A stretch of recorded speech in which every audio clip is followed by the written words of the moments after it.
آله وصحبه أجمعين. سبحانك لا علم لنا إلا ما علمتنا إنك أنت العليم الحكيم. ربي اشرح لي صدري ويسر لي أمري واحلل عقدة من لساني يفقهوا قولي. ربي زدني علما وارزقني فهما وربي يسر ولا تعسر ربي تمم بالخير. السلام عليكم ورحمة الله تعالى وبركاته. Waalaikumsalam warahmatullahi wabarakatuh.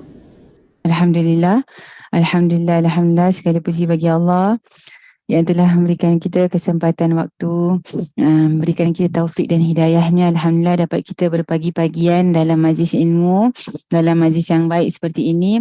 Mudah-mudahan Allah SWT kekalkan kita dalam nikmat Allah SWT yang ini.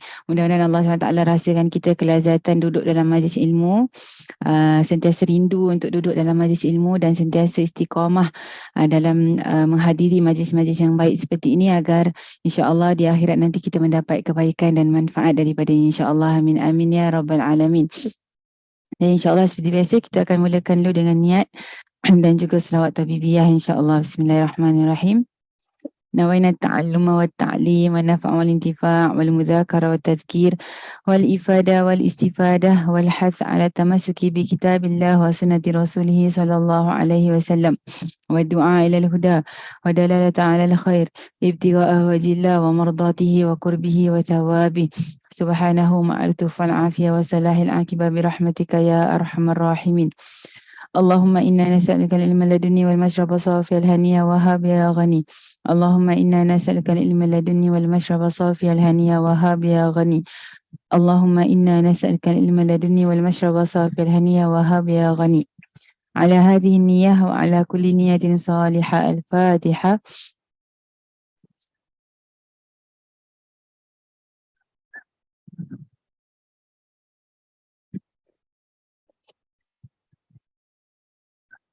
بسم الله الرحمن الرحيم. اللهم صل وسلم على سيدي وحبيبي وطبيب قلبي وجسدي وروحي سيدي رسول الله محمد ابن عبد الله الصادق الأمين وعلى آله وصحبه أجمعين.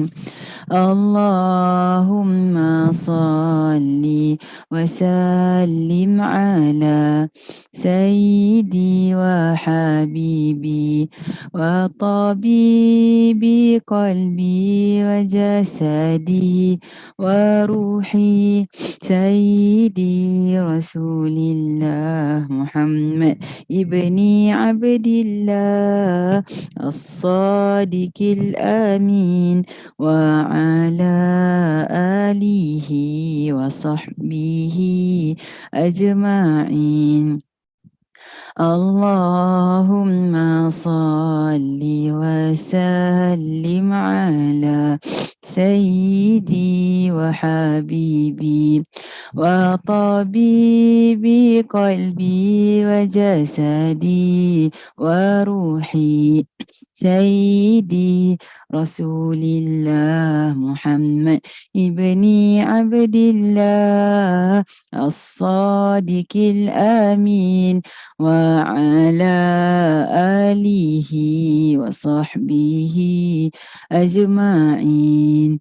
Allah selawat dan salam atas junjungan penghulu dan kekasihku, pengubat hatiku, jasadku dan rohaniku, penghulu para Rasul Muhammad ibni Abdillah, jujur dipercayai dan atas keluarga dan sahabat sekaliannya. Allahumma salli wa sallim alaihi wa ala alihi wa sahbihi ajma'in.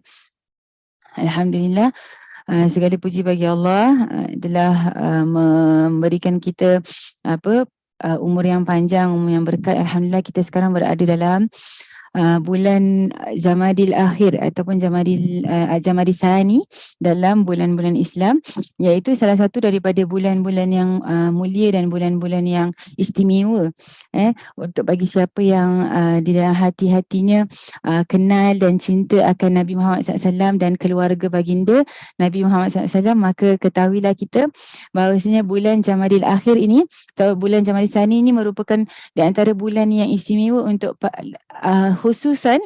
secara khususnya untuk para muslimah. Untuk muslimah kerana apa? Kerana di bulan ini bulan kelahiran seorang wanita yang sangat mulia, yang Allah SWT muliakan dia, yang Nabi Muhammad SAW muliakan dia, yang sangat dicintai oleh Allah SWT dan sangat dicintai oleh Nabi Muhammad SAW, yang beliau itu merupakan salah satu daripada wanita yang terulung sepanjang zaman. Seperti mana yang pernah disabdakan oleh Nabi Muhammad SAW, kamu minar rijal kathir, dalam golongan lelaki yang menjadi lelaki-lelaki yang terulung di mata Allah SWT ramai. Ada ramai kata Nabi Muhammad SAW. Namun lam yakmul minan nisa illa arba'. Tapi daripada golongan wanita tidak ada yang menjadi wanita yang terulung atau yang sempurna kecuali 4 orang. Jadi bulan Jamadil Akhir yang kita berada di dalamnya sekarang ini merupakan bulan kelahiran salah satu daripada wanita terulung itu. Yang mana kita kalau rasa cinta kepada seseorang, kalau kita sayang seseorang, kalau kita rasakan seseorang itu istimewa, kita akan istimewakan apa sahaja yang ada kena mengenai dengan diri dia. Kan? Seperti mana kita katakan bulan Rabiul Awal tu bulan yang penuh dengan cahaya, bulan di mana lahirnya rahmatan lil alamin, seorang manusia yang Allah SWT utuskan menjadi rahmat kepada sekalian alam, maka menjadi mulia dan istimewalah bulan Rabiul Awal. Seperti itu perlulah kita merasa istimewa, perlulah kita merasakan keistimewaan bulan Jamadil Akhir yang sekarang ini kita berada di dalamnya. Alhamdulillah kita dah telah pun bertemu dengan hari tersebut. 20 Jamadil Akhir merupakan hari kelahiran Sayyidatina Fatimah Zahra radhiyallahu anha. Siapa Sayyidatina Fatimah Zahra ini? Tidak pantas dan tidaklah sangatlah memalukan dan sangatlah menyedihkan jika seorang muslimah itu tidak kenal siapa Fatimah Zahra. Sangatlah kita perlu merasa sangat malu dan menghina diri kita jika kita tak kenal siapa itu Sayyidatina Fatimah Zahra. Yang mana kita ini selalu katakan yang kita mendambakan syurga, kita inginkan matlamat kita itu redha Allah SWT, kita nak kejar kebahagiaan di akhirat. Bagaimana seorang wanita itu mengatakan dia ingin mengejar kebahagiaan di akhirat? Bagaimana seorang wanita itu dia boleh claim yang dia itu mendambakan syurga Allah kalau dia tak kenal siapa pemilik kunci syurga untuk para wanita? Jika dia tidak kenal siapa penghulu wanita-wanita di dalam syurga, beliau adalah Sayyidatina Fatimah Zahra. Maka perlulah dalam diri kita dan perlulah juga kita didik anak-anak kita. Perlulah juga kita kenalkan mereka siapa itu Sayyidatina Fatimah Zahra. Bukan hanya anak perempuan, hatta walau anak lelaki. Anak-anak lelaki kita ni dia nak jadi ketua kan nanti. Dia nak jadi ketua keluarga, dia akan menjadi khalifah. Dia akan menjadi orang yang menjadi nakhoda dalam melayari kehidupan. Dia akan jadi ketua dalam keluarga, dia akan jadi ketua dalam masyarakat. InsyaAllah mudah-mudahan dia jadi seorang ulama yang memimpin para murid. Maka bagaimana untuk dia memimpin orang kepada ke jalan yang benar jika dia tak kenal siapa penghulu wanita dalam syurga, kan? Jadi seperti mana kepentingan dalam kita mendidik anak-anak kita dalam mengenali Nabi Muhammad SAW, dalam mencintai Nabi Muhammad SAW. Seperti itu, sama beratnya dalam kita perlu untuk mendidik anak-anak kita dalam mengenali anak-anak ataupun ahli keluarga Rasulullah SAW, dalam mencintai ahli keluarga Nabi Muhammad SAW. Dan salah satu daripada tanda cintanya kita kepada Nabi Muhammad SAW adalah mencintai anak-anak baginda Nabi Muhammad SAW. Dan anak paling Rasulullah SAW sayang, yang paling Rasulullah SAW dekat dengan dia adalah Sayyidatina Fatimah. Bukanlah nak kata Rasulullah tu bias. Bukanlah kita nak cakap Rasulullah ni pilih kasih, tak. apa yang menjadikan Sayyidatina Fatimah tu istimewa di mata Nabi Muhammad SAW? Kenapa dia menjadi seorang anak yang nak katakan, boleh dikatakan anak kesayangan? Kerana Sayyidatina Fatimah dibesarkan sangat dekat dengan Rasulullah SAW di waktu Rasulullah diutus menjadi Nabi. Okay? Jadi waktu Rasulullah SAW dah jadi Nabi, kakak-kakak Sayyidatina Fatimah dah berkeluarga. Jadi semua dah ada keluarga masing-masing, dah duduk dekat rumah masing-masing. Namun Sayyidatina Fatimah yang menanggung segala apa yang ditanggung oleh Nabi Muhammad SAW dalam ujian dakwah. Jadi Sayyidatina Fatimah tu sentiasa ada dengan Rasulullah. Dikala Rasulullah mendapat wahyu, kemudian mendapat tentangan daripada para kufar, orang-orang kafir, Sayyidatina Fatimah yang ada dekat dalam rumah tu. Jadi bagaimana tidak istimewanya Sayyidatina Fatimah ketika mana dia itu dibesarkan dalam rumah turunnya para malaikat. Kan? Di rumah turunnya wahyu yang malaikat Jibril tu ulang-alik, Sayyidatina Fatimah ada dalam rumah tu. Jadi itu menjadikan Sayyidatina Fatimah ini sangat istimewa di mata Nabi Muhammad SAW. Sama-sama menanggung beratnya ujian dakwah Rasulullah, dia yang tanggung sama-sama. Sehingga ketika Sayyidatina Khadijah, sebelum Rasulullah SAW berhijrah, Sayyidatina Khadijah wafat. Yang mengalihkan tugas-tugas seorang isteri. Okay, maksudnya apa? Sayyidatina Khadijah yang selalunya menanggung sama-sama dengan Rasulullah, memudahkan segala urusan Rasulullah dari segi ekonomi, dari segi tulang belakang, kasih moral support tu Sayyidatina Khadijah. Lepas ketiadaan Sayyidatina Khadijah, Sayyidatina Fatimah cuba untuk semampu dia cuba untuk melakukan apa yang dilakukan ibundanya sehingga dia tak nak kasih Rasulullah rasa kehilangan. Dan oleh kerana itu Sayyidatina Fatimah digelar oleh Nabi Muhammad SAW Ummu Abiha. Rasulullah SAW gelarkan Sayyidatina Fatimah itu ibu kepada ayah dia. Maknanya hadhihi Ummu Abiha. Fatimah ini aku gelarkan dia ibu kepada ayahnya. Kerana apa? Dia Sayyidatina Fatimah tu dia buat tugas-tugas seperti seorang wanita dewasa.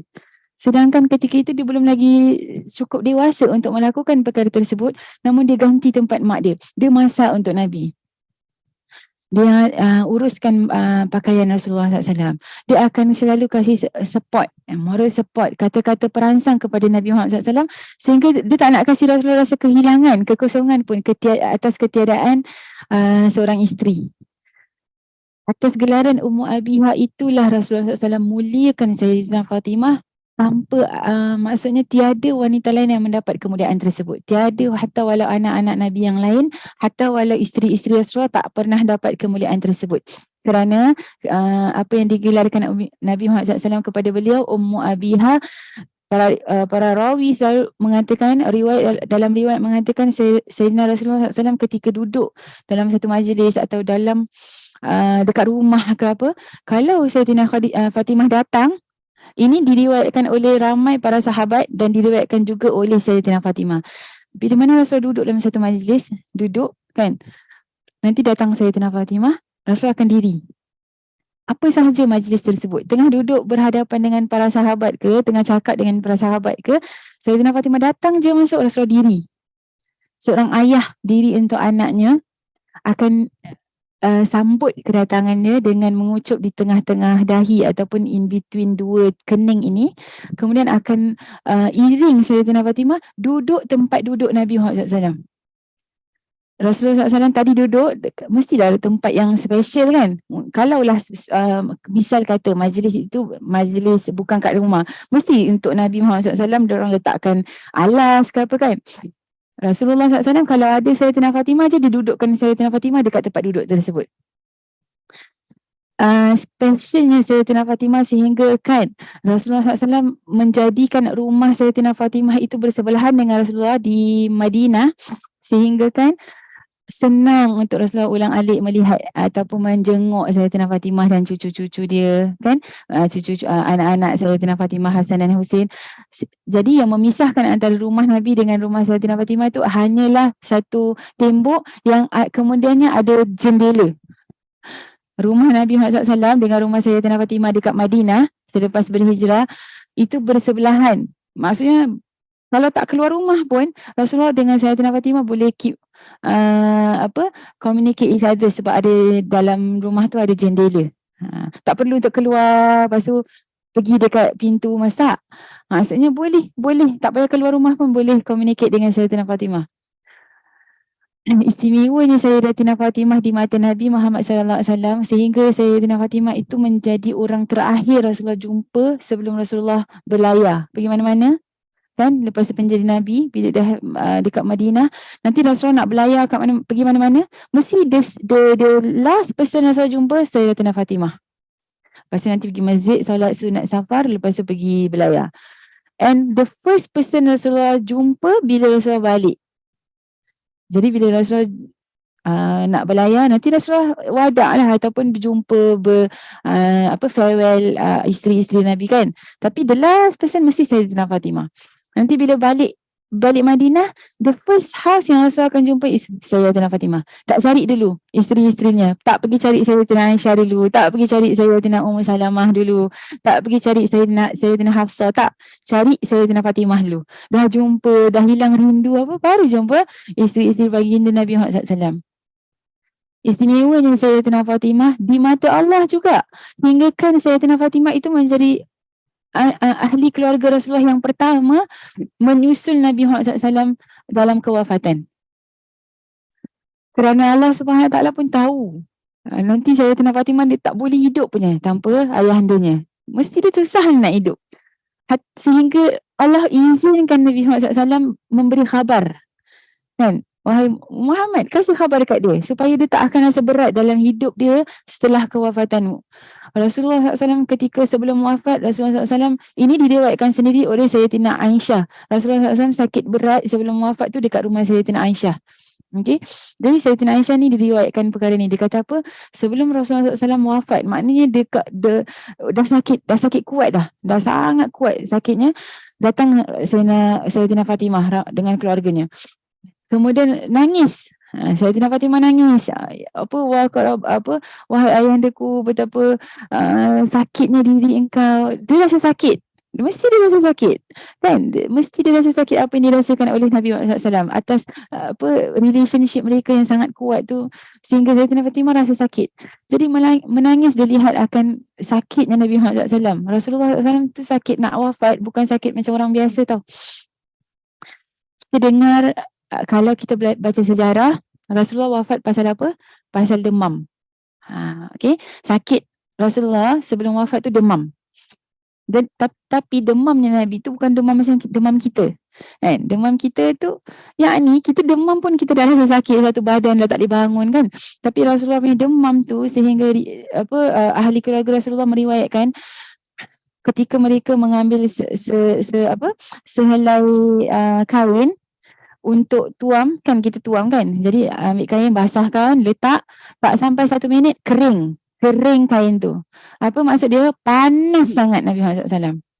Itu yang menjadikan Rasulullah itu sakit kuat. Itu right before Rasulullah wafat beberapa hari. Seperti itulah keadaan Nabi Muhammad SAW sebelum wafat. Jadi siapapun yang ziarah Rasulullah SAW rasa yang Rasulullah sakit kuat sangat. Jadi Sayyidatina Fatimah ketika pergi, dia kata, ya Allah, kesiannya Allah. Kan? Dia cakap, ya abati, kesiannya engkau, sakitnya engkau. Dia nangis. Jadi Rasulullah panggil, Fatimah sini. Rasulullah SAW bisik dekat Sayyidatina Fatimah. The first bisikan. Bisik. Tak ada, saya Aisyah tengok je. Kan, dia isteri kan, dia tengok kan. Sayyidatina Fatimah nangis masa tu. Bila Rasulullah bisik tu, dia nangis kan. Kemudian Rasulullah panggil lagi, mari sini. Kemudian Sayyidatina Rasulullah SAW bisikkan kali kedua, Sayyidatina Fatimah ketawa, senyum ketawa. Masih ada air mata, tapi ketawa dengar bisikan kedua. Sayyidatina Aisyah tak tanya masa tu sebab keadaan masa tu tak mengizinkan dia untuk bertanya. Lepas Rasulullah SAW wafat masa tu, baru Sayyidatina Aisyah tanya, wahai Fatimah, boleh tak aku bertanya, apa yang Rasulullah SAW bisikkan kepada engkau 2 kali, sehingga kali pertama kau menangis dan kali kedua engkau ketawa? Barulah Sayyidatina Fatimah masa tu menceritakan, sesungguhnya bisikan pertama itu, ayahku mengatakan, wahai Fatimah, aku telah diberi pilihan oleh Allah, nak hidup ke nak kembali kepada Allah, maka aku telah memilih untuk kembali kepada Allah. Maknanya dah nak sampai azal. Jadi Sayyidatina Fatimah nangis sebab dia dah fikir macam mana nanti Rasulullah dah tak ada, macam mana nak berpisah dengan ayah dia. Kemudian bisikan kedua yang menjadikan kau ketawa itu apa? Kenapa tiba-tiba kau ketawa? Kata Sayyidatina Fatimah, yang menjadikan aku ketawa kerana bisikan kedua Nabi Muhammad SAW kata, aku ini adalah orang yang pertama daripada golongan keluarga Nabi Muhammad SAW yang akan menyusul baginda Nabi Muhammad SAW. Maknanya aku tak akan lama-lama hidup setelah wafatnya Nabi. Aku akan cepat-cepat kembali kepada Allah Taala. Aku akan kembali berkumpul dengan ayahandaku. Jadi aku gembira. Subhanallah, maha baiknya Allah ketika mengambil nyawa Sayyidatina Fatimah kerana maha tahu yang Sayyidatina Fatimah tak mampu hidup setelah wafatnya Nabi Muhammad SAW. Maka Sayyidatina Fatimah wafat 6 bulan selepas kewafatannya Nabi Muhammad SAW pada bulan Ramadan. Jadi subhanallah, Sayyidatina Fatimah ini wanita istimewa, penghulu wanita syurga yang jika kita bicarakan tentang beliau, betapa banyaknya mutiara-mutiara, betapa banyaknya perkara-perkara yang baik yang datang daripada beliau yang boleh menjadikan contoh tauladan yang baik untuk kita para muslimah. Ketika mana kita mengatakan kita menginginkan sesuatu kan daripada redha Allah SWT, maghfirah, keampunan Allah SWT, kita nak masuk syurga, kita nak mendapat kebahagiaan dekat akhirat, maka contohilah orang yang telah melungsuri perjalanan tersebut dan telah berjaya. Kan? Seperti mana kita hidup kat dunia ni, kalau kita hidup kat dunia ni, kita ada matlamat, kita ada satu cita-cita. Untuk mencapai cita-cita tersebut, salah satu daripada caranya ialah mencari individu-individu yang telah pun berjaya mendapat apa yang kita cita-citakan. Dan dengar kisah dia, betul tak? Kita minta dia sharing session. Apa yang, kalau misalnya anak kita nak jadi doktor, misalnya, jadi mungkin dia ada doktor yang dia idolakan. Dia idolakan doktor tersebut, dia suka dengar sharing doktor tersebut, apa kisah perjalanan dia dalam perjalanan dia untuk mencapai that doctorate tu kan. Dia akan ada idola dan kemudian dia akan dengar, dia akan ikut, dia akan cuba untuk mencontohi. Kalau seseorang nak jadi peguam, dia mesti ada dengan sharing daripada seorang peguam. Ada satu peguam yang memang betul-betul jadikan dia admire. Kan, saya nak jadi macam peguam ni, peguam yang berjaya. Apa yang dia buat dalam perjalanan dia belajar sehingga dia berjaya menjadi peguam.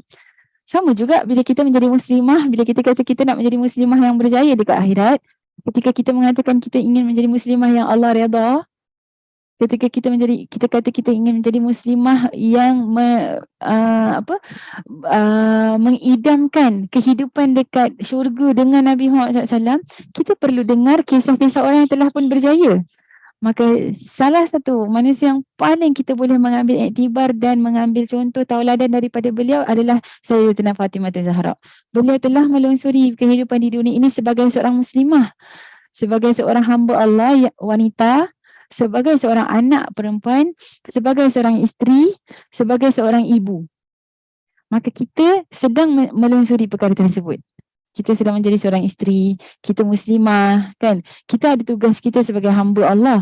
Kita ada tugas kita kena jalankan sebagai seorang isteri kepada suami kita.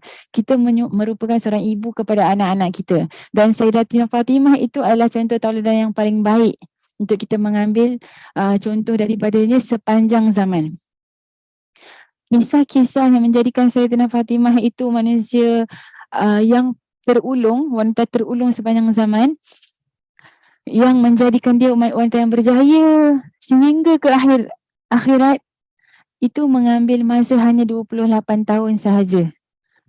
Atau dalam riwayat mengatakan 29 tahun. Maksudnya tak sampai 30 tahun umur Sayyidatina Fatimah Az-Zahra. Dalam masa yang singkat itu dia berjaya mendapat kebahagiaan dekat akhirat. Maka yakinlah diri kita yang bahawasanya kebahagiaan ataupun keistimewaan seseorang itu di mata Allah bukanlah bergantung kepada berapa banyak ataupun panjang umurnya, banyak amalnya, tak. Yang penting berkat dia dalam umur dia tu ada keberkatan sehingga pada setiap amalan dia Allah terima. Pada setiap taubat dia Allah terima. Walau sedikit. Jadi kalau kita nak fikir-fikir, Sayyidatina Fatimah, umur saya pun dah lebih daripada Sayyidatina Fatimah, kan? Dulu masih 20-an, saya masih lagi macam, okey, nak dekat lah macam umur saya, macam barang. Tapi sekarang dah lebih. Mungkin ada di sini yang mungkin dah double daripada umur Sayyidatina Fatimah ketika wafat. Itu maksudnya angka ni tidak menjamin kita ni umur panjang, banyak amal, atau orang yang mati cepat, na'udzubillah, meninggal cepat itu sedikit amalan. Dia tak. Umur itu tidak ada maksud dia jika tiada keberkatan di dalamnya. Jadi siapa pun umurnya panjang ke singkat ke, yang penting ada berkat. Apa maksud berkat dalam umur? Berkat dalam umur itu apa sahaja yang dilakukan ada taufik dan hidayah daripada Allah Subhanahu Wa Taala sehingga amalan dia itu Allah terima.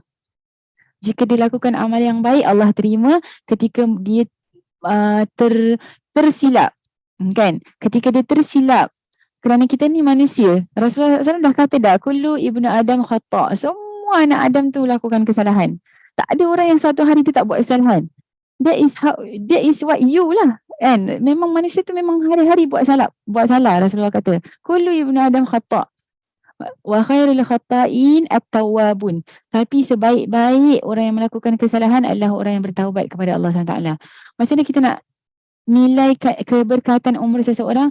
Apabila setiap amalan dia Allah terima, dan setiap taubat dia, sebab dia terbuat salah, dia bertaubat, Allah SWT terima taubat dia. Itu adalah orang yang, tanda-tanda orang yang mendapat keberkatan umur. Setiap kali dia buat kebaikan, dia bersyukur. Itu tanda-tanda penerimaan Allah atas amal baik kita ketika kita dapat bersyukur buat baik. Kita dah lepas selesai duduk dalam majlis ilmu, kita bersyukur dalam hati, alhamdulillah ya Allah, terima kasih ya Allah, kasih aku masa, kasih saya kesihatan, kasih saya hati yang kuat nak duduk dalam majlis ilmu. Tu nikmat tu. Masa nikmat, kekuatan nikmat, kesihatan nikmat, hati yang istiqamah nak duduk dalam majlis ilmu nikmat. Kita buka je majlis ilmu pagi ini, banyak sebenarnya nikmat Allah yang kasih kita. Sama orang lain yang dapat hidup, dapat bangun pagi, sama, tapi bila dia tak dapat nikmat kita. Dia dapat nikmat lain insya-Allah, tapi dia tak dapat nikmat ni. Maka bersyukur atas nikmat tersebut. Kesyukuran kita atas nikmat Allah itu merupakan kita mendapat keberkatan waktu. Insya-Allah amalan yang kita lakukan tadi Allah terima. Sebab apa? Sebab kita bersyukur. Nikmat tu ketika kita kesyukuri, itulah artinya nikmat amalan tadi tu Allah terima. Namun, kalaulah ada orang yang duduk dalam majlis ilmu, dia dapat duduk, dia dapat buka, dia sihat, dia dapat buka. Kemudian lepas selesai majlis ilmu, dia macam, bagus aku dapat duduk majlis ilmu. Dia puji. Dia tidak menyerahkan pujian dia kepada Allah. Dia tidak menyerahkan urusan nikmat tadi tu atas izin Allah, tak. Tapi dia kata sebab dia. Bagus, saya bangun juga pagi ni. Saya buka, tak macam si fulan lah. Apa pagi-pagi buka TV. Sama. Kita ada dua fulan lah. Yang ni pun buka, yang ni pun buka. Tapi yang ni bila selesai, dia serahkan kepada Allah SWT. Yang lain satu tu sebab dia puji diri dia sendiri. Dia kata kerana diri dia. Sebab saya yang kuat. Sebab saya yang nak. Sebab saya, maka itu bermaksud tiada keberkatan dalam umur. Maka kalaulah sepanjang umur dia pun, dia banyak dapat buat baik. Dia dapat pergi masjid, solat jamaah, dia dapat pergi kelas sana, dia buka kelas sini. Alhamdulillah tiap-tiap tahun dia dapat pergi umrah. Setiap 5 tahun dia dapat pergi haji. Sepanjang hidup dia tu amalan, ibadah. Tapi kalau dia kata, sebab saya kuat, sebab saya kumpul duit. Sebab saya yang nak. Sebab saya memang nak duit saya gini-gini. Sebab saya na'udzubillah, sepanjang umur dia, sepanjang amal ibadah dia tu tiada keberkatan. Wallahu ta'ala a'lam adakah dia itu diterima amalan dia. Namun jika si fulana lagi seorang tu sekejap-sekejap je. Apa maknanya sikit-sikit je dia dapat buat amalan. Ada kalanya tak dapat. Tapi pada setiap kali dia dapat buat tu dia bersyukur. Alhamdulillah Allah kasih saya. Dia rasa sangat kesyukuran dalam hati dia. Kan? 10 tahun sekali je dia dapat pergi umrah, tapi dia betul-betul punya bersyukur kepada Allah SWT, berikan dia rezeki, kan, jemput dia, diserahkan kepada Allah. Itulah maksud daripada keberkatan umur. Wanita muslimah apabila ada keberkatan dalam kehidupan dia, sentiasa bersyukur kepada Allah SWT dan sentiasa bersabar atas segala ujian-ujian yang Allah SWT berikan, InsyaAllah kita wanita-wanita muslimah seperti itu akan menjadi pengikut-pengikut Sayyidatina Fatimah nanti di akhirat. Kita akan dapat apa yang kita inginkan dekat akhirat. Kita nak masuk syurga Allah SWT, kita nak bersama dengan Rasulullah dan ahli keluarga dia. Ya, sebab kita sedang mengikut jejak tauladan yang betul. Kita sedang ikut perjalanan yang betul dalam melusuri untuk mencapai matlamat mendapat redha Allah SWT. Ketika kita ingin mendambakan syurga Allah SWT, kerana kita melusuri perjalanan yang betul, diketuai oleh orang yang betul, maka insya-Allah kita akan berjaya.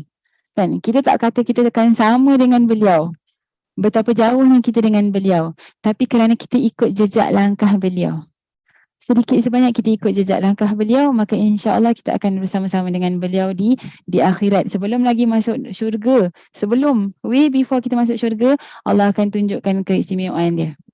Ketika kita dibangkitkan nanti, Allah kumpulkan kita dengan kumpulan itu. Kan? Adakah kita tahu ketika kita berada dekat mahsyar, ramai orang yang dalam keadaan yang sangat takut, yang sangat gentar, yang sangat penuh dengan kelelahan, yang penuh dengan azab penantian je, belum azab akhirat, belum azab neraka lagi. Azab penantian tu satu azab sehingga orang yang ahli neraka pun kata, ya Allah, kalau aku ahli neraka, dalam masukkan aku je dalam neraka. Sebab dia tak tahan azab nanti. Dia tak tahu azab dekat neraka tu lebih dahsyat. Sebab dia dah tak tahan. Itu mahsyar. Tapi ada golongan yang Allah akan naung dia di bawah naungan Allah. Salah satu daripada naungan Allah itu ada dengan orang-orang yang istimewa seperti ini. Maka kita doa, Allah akan tunjukkan keistimewaan tersebut way before masuk syurga lagi. Ketika mahsyar, ketika dibangkitkan bersama dengan mereka, akan berkumpul bersama mereka. Ketika meniti sirat kita di belakang Sayyidatina Fatimah Zahra. Alangkah indahnya waktu itu, ketika meniti sirat Sayyidatina Fatimah, akan ada suara yang mengatakan, wahai ahli mahsyar, tundukkan pandangan kalian, sesungguhnya Fatimah binti Muhammad akan meniti sirat sekarang ini. Dan semua wanita-wanita di belakang beliau. Dan mudah-mudahan kita semua termasuk dalam golongan tersebut. Kerana betapa bahagia dan betapa berjayanya wanita yang dapat meniti sirat di belakang Sayyidatina Fatimah. Kan? Sayyidatina Fatimah bawa pengikut-pengikut dia nanti. Jadi ketika kita mengatakan kita nak, ya Allah kita nak, ya Allah golongkan aku dalam golongan tersebut. Ya Allah aku nak berkumpul di mahsyar dengan Sayyidatina Fatimah. Ya Allah aku ingin meniti sirat di belakang Sayyidatina Fatimah. Sekarang dekat dunia hidup di belakang Sayyidatina Fatimah. Sekarang di dunia, hiduplah seperti hidupnya Sayyidatina Fatimah. Sekarang di dunia, cintailah Nabi Muhammad SAW seperti mana dia cintakan Rasulullah SAW. Sekarang di dunia, sabarlah seperti sabarnya Sayyidatina Fatimah. Sekarang di dunia, zuhudlah seperti zuhudnya Sayyidatina Fatimah. Sekarang di dunia, bersyukurlah seperti syukurnya Sayyidatina Fatimah ketika dia hidup. Jadi seperti apa kehidupan Sayyidatina Fatimah menjadikan dia wanita yang sangat istimewa sampai kita ni nak sangat jadi dengan seperti Sayyidatina Fatimah. Kita mengambil beberapa, kerana saya yakin satu session untuk mengatakan setiap kelebihan Sayyidatina Fatimah itu tidak cukup. Tapi cukuplah kalau kita dapat sebutkan beberapa yang boleh menjadi contoh tauladan untuk kita. Kan? Seperti apa kehidupan Sayyidatina Fatimah supaya kita dapat ikut. Jadi kita cerita sedikit. Okay, kita ambil daripada sifat Sayyidatina Fatimah ketika menjadi seorang isteri. Okay, Sayyidatina Fatimah ketika menjadi isteri kepada manusia yang di antara manusia yang istimewa dalam Islam, iaitu Sayyidina Ali karamallahu wajhah, sepupu Nabi Muhammad SAW, seorang anak kecil yang pertama masuk Islam, yang tak pernah berenggang dengan Rasulullah SAW, tak pernah tinggalkan Nabi Muhammad SAW daripada umur kecil lagi. Sayyidina Ali bila masuk Islam tu in between 7 to 10, belum balik lagi. Dan sejak itu tak pernah ditinggalkan Rasulullah. Sebab itu Sayyidina Ali tu selalu ada dekat rumah Nabi Muhammad SAW daripada kecil. Dijaga, dipelihara, dididik oleh Rasulullah SAW. Ketika dia masuk Islam, hatta walau masa tu bapak dia belum masuk Islam atau tidak masuk Islam, tapi tidak pernah menghalang dia daripada mengikut agama Nabi Muhammad SAW. Maka didikan agama itu dia dapat daripada Nabi Muhammad SAW. Alangkah istimewanya Rasulullah SAW dan sayangnya Rasulullah SAW kepada Sayyidina Ali, sehingga akhirnya Allah pilih Sayyidina Ali menjadi menantunya Nabi Muhammad SAW. Bagaimana kehidupan Sayyidatina Fatimah sebagai seorang isteri? Tidak pernah sekali pun Sayyidatina Fatimah cakap dengan Sayyidina Ali, saya ni anak Nabi tau. Kan? Awak, walaupun saya isteri awak ingat sikit saya ni siapa. Tak pernah sekali. Sayyidatina Fatimah tak pernah ada rasa tinggi diri, ego sehingga katakan, kalau wanita biasalah, kita tak nak cakap kita, nanti mudah-mudahan nanti jadi doa pula kan. Tapi wanita biasa, normal, akan ada that ego kan. Anak menteri misalnya, anak raja. Okey, anak menteri sekarang tak biasa. Anak raja. Kan? Anak raja kalau kahwin dengan orang biasa. Sayyidina Ali tu siapa? Kan? Anak orang biasa. Kalau gaduh ke apa, mesti dia ada ego dia sendiri. Yelah, saya tahu saya salah, tapi awak cuba ingat sikit saya ni siapa Bapak saya siapa? Rasulullah SAW raja, ya ini bukan raja, maksudnya lebih mulia daripada seorang raja. Kan, Nabi akhir zaman, rahmat seluruh alam. Sayyidina Fatimah tak pernah keluar daripada lisan dia ketika ada masalah dengan Sayyidina Ali, saya ni anak siapa? Atau ingat sikit saya ni anak Rasulullah, atau saya ni anak Nabi. Saya bagi tahu ayah, baru tahu. Kita ambil satu kisah ketika mana ada sedikit perselisihan faham yang menjadikan Sayyidatina Fatimah ada mengatakan sesuatu, tapi dalam riwayat tidak mengatakan apa, sehingga Sayyidina Ali mukanya berubah merah padam, maknanya menahan marah. Ada sesuatu perkataan yang Sayyidatina Fatimah terkeluarkan, dalam riwayat tidak sebutkan apa perkataan tersebut, kerana saya curious jugalah tapi tak disebutkan. Tapi cerita dia sampai Sayyidina Ali berubah muka dia menjadi merah padam. Pada hari tersebut, lepas perkara tersebut berlaku, Sayyidatina Fatimah rasa menyesal sangat. Dia feel very sorry. Maksud sehingga dia lupakan masalah yang sedang mereka hadapi. So apa yang menjadikan Sayyidatina Fatimah mengatakan perkara tersebut? Mesti ada masalah, kan? Wallahu ta'ala alam apa masalah dia, tapi mesti ada masalah.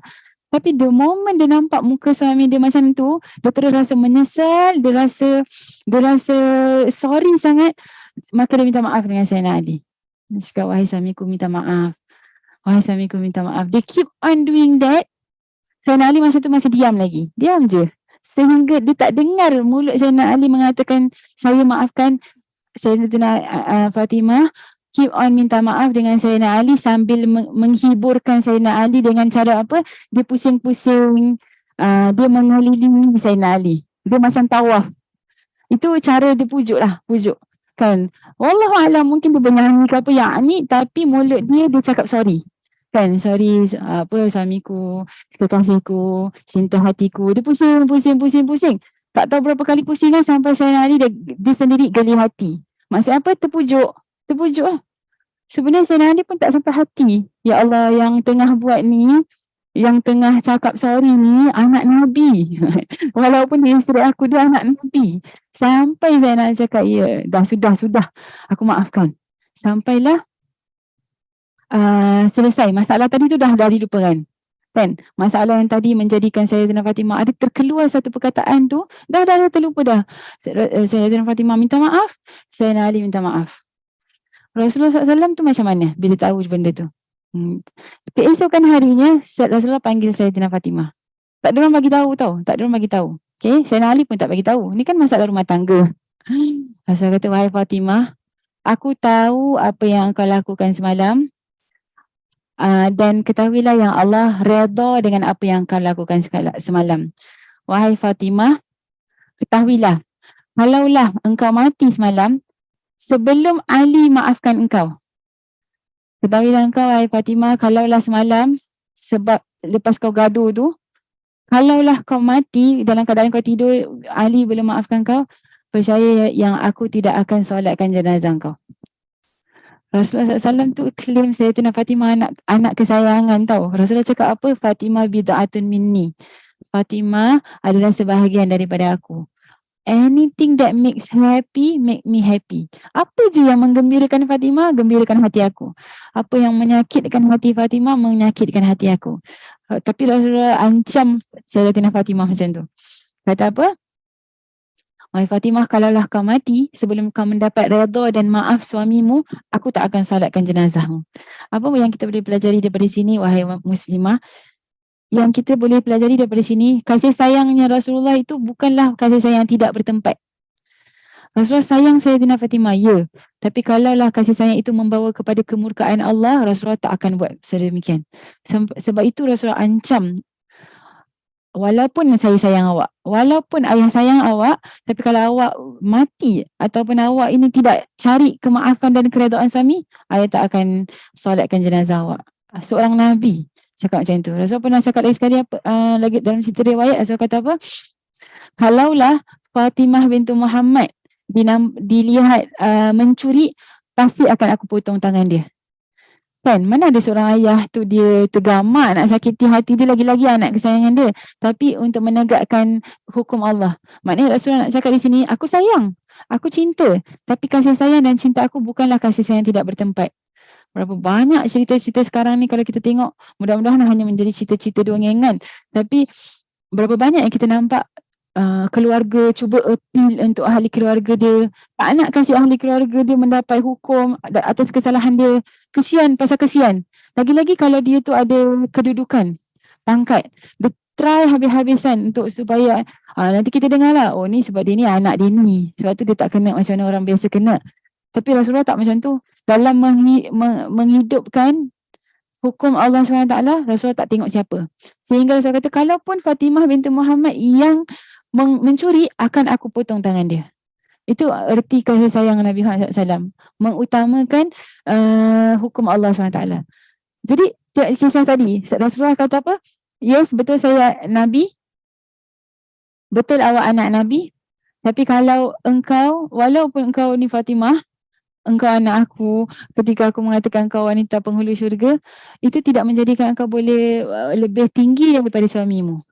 Sehingga kalaulah engkau mati dalam keadaan sekali je kot, mungkin cerita ni, sebab itu cerita riwayat tentang Sayyidatina Fatimah dengan Sayyidina Ali, kalau nak tahu tentang rumah tangga mereka, semuanya indah. Ni je satu cerita yang selalu disebut-sebut. Sebab entah memang tak pernah gaduh. Wallahualam, ataupun tak pernah dibesar-besarkan. Ini je lah satu cerita yang selalu didengari. Rasulullah cakap macam tu, wahai Fatimah, kalau semalam Ali tak maafkan engkau dan tidak meredai engkau, pasti tidak akan aku salatkan jenazahmu. Kemudian cerita-cerita rumah tangga Sayyidina Fatimah dengan Sayyidina Ali semuanya indah-indah belaka. Sayyidina Ali sabar, Sayyidina Fatimah sabar, Sayyidina Ali cari duit, Sayyidina Fatimah duduk rumah, jaga rumah, didik anak, besarkan anak, uruskan rumah tangga. Tu kisah rumah tangga Sayyidina Fatimah, very simple. Simple sangat, subhanallah. Tapi kesederhanaan itu menjadikan dia seorang yang sangat istimewa.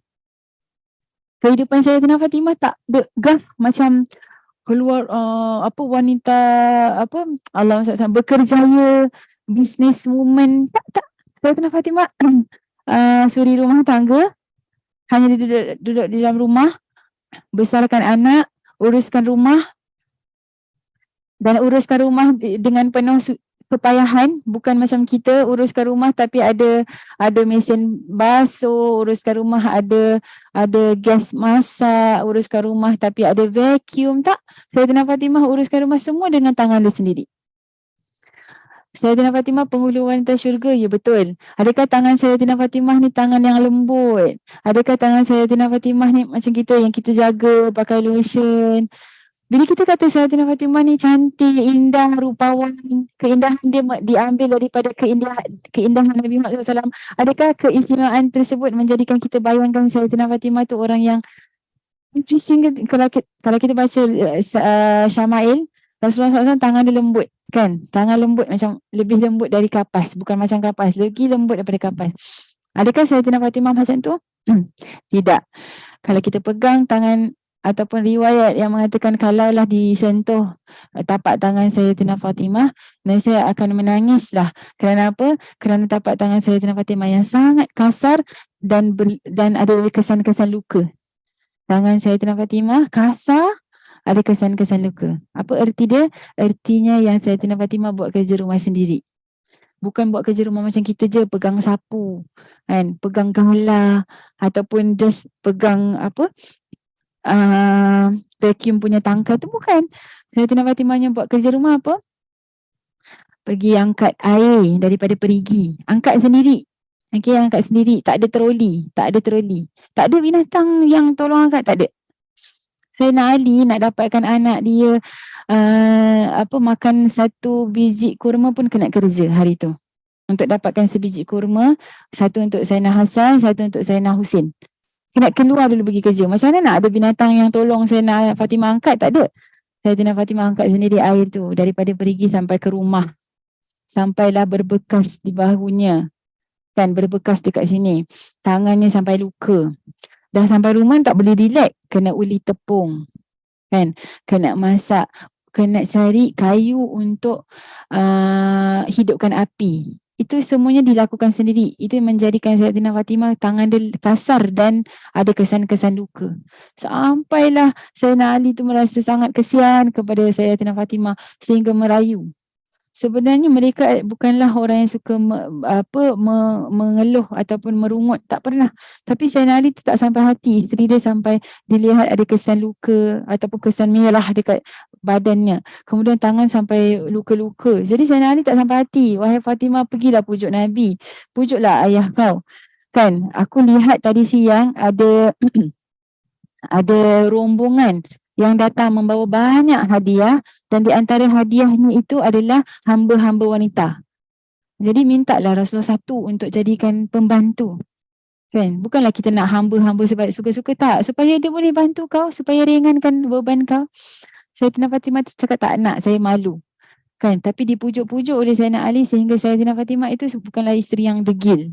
Jadi dia taat juga kepada Nabi Muhammad, kepada Sayyidina Ali karamallahu wajhah. Jadi dia pergi dengan hati yang berat sebenarnya, tapi kerana taat. Jadi dia pergi. Bila pergi memang nampak ada rombongan bawa emas, intan, permata. Jadi siapa kata yang Rasulullah ni miskin? Sebab memang Rasulullah miskin. Rasulullah ni miskin sebab Rasulullah pilih untuk miskin. Sebab lepas hijrah Nabi Muhammad SAW ke Madinah, lepas Islam itu tersebar luas, hari-hari Rasulullah dapat hadiah. Baitul Mal ataupun untuk orang Islam sendiri ada hadiah sendiri. Tapi untuk Rasulullah secara individu ada hadiah. Hari-hari ada je emas, intan, permata Rasulullah dapat. Tak pernah sekejap, maksudnya tak pernah sampai sehari pun perkara tersebut ada dekat tangan Nabi sehingga Rasulullah telah pun menyedekahkan. Jadi miskinnya Rasulullah yang kita baca, Rasulullah makan, satu hari makan, satu hari tak makan. Kadang-kadang makan roti di pakai lauk cuka. Bukan sebab Rasulullah memang miskin, tak. Sebab Rasulullah pilih untuk menjadi miskin. Rasulullah tak nak kaya. Okay. Jadi Sayyidina Fatimah nampak, oh memang ada rombongan bawa hadiah untuk Nabi Muhammad SAW. Ada emas, ada perak, ada perhiasan, ada juga hamba-hamba wanita. Tapi Sayyidina Fatimah nampak Rasulullah tengah busy dengan tetamu. Sayyidina Fatimah terus terhenti. Kemudian dia balik rumah. Rasulullah nampak benda dekat muka pintu. Rasulullah nampak Sayyidina Fatimah datang. Tapi because of Rasulullah tengah busy kan. Jadi Sayyidina Fatimah dah balik. Pada waktu malam Rasulullah SAW datang rumah. Sayyidina Fatimah diketuk pintu. Assalamualaikum, boleh saya masuk? Bila mereka menyahut. Tapi mereka tidak dapat bangun daripada tempat tidur mereka. Apa sebabnya? Kerana Sayyidina Fatimah dan Sayyidina Ali telah pun baring di tempat tidur mereka dengan dengan berselimutkan sehelai kain yang kalaulah kain itu mereka tutup bahagian kaki, terbuka bahagian kepala mereka. Kalau mereka tutup bahagian kepala, tersilaklah di bahagian kaki mereka. Kain macam tu je menjadi selimut Sayyidina Ali dengan Sayyidatina Fatimah Zahra, anak Nabi Muhammad SAW, penghulu wanita syurga. Penghulu wanita syurga tu cara dia tidur dengan suami dia. Jadi Rasulullah cakap makan aku stay je tak apa. Jadi Rasulullah SAW datang duduk in between mereka. Kan, it's so sweet bila Rasulullah SAW duduk in between. Rasulullah tak kasih bangun sebab yelah diorang tengah bersimukkan seperti itu je. Jadi Rasulullah kata, Fatimah, tadi aku nampak awak datang. Kenapa? Kan? Jadi Sayyidina Fatimah tertunduk malu. Maka berbicaralah Sayyidina Ali, Rasulullah, gini-gini. Ceritalah. Kan, dia hari-hari buat kerja gini, kesian tangan dia. Saya tak sampai hati nak melihat anak seorang Nabi begini-gini-gini. Rasulullah kata, demi Allah yang nyawa aku berada di tangannya, tidak akan aku berikan kepadamu hamba wanita. Sedangkan Ahlus Suffah di luar Masjidil Nabawi dalam keadaan tidak ada rumah, dalam keadaan tidak ada pakaian, dalam keadaan makan tak makan. Kadang makan, kadang tak makan. Jadi saya kata macam mana aku nak kasih anak aku hamba wanita, sedangkan lebih baik dah hamba ni aku jual, aku dapatkan duit, aku kasih ahli sufa makan. Ahli sufa ni sahabat-sahabat Nabi yang beriman, tapi mereka tu gelandangan, homeless, tak ada rumah, tak ada keluarga. Pakaian mereka hanya sehelai kain yang menutupi aurat mereka. Sehelai kain yang menutupi aurat mereka. Macam orang pakai ihram. Tapi ihram dua helai kan, ni sehelai je.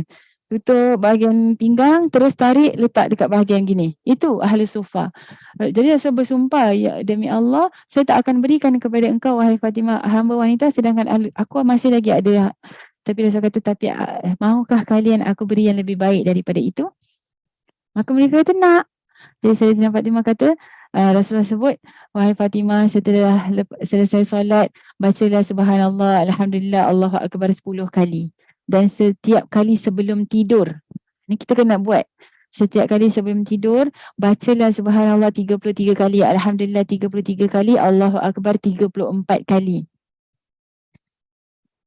Zikir ini akan menjadi lebih baik daripada hamba wanita. Kata Sayyidatina Fatimah dengan Sayyidina Ali, the moment saya dapat amalan itu, kita tidak pernah tinggalkan.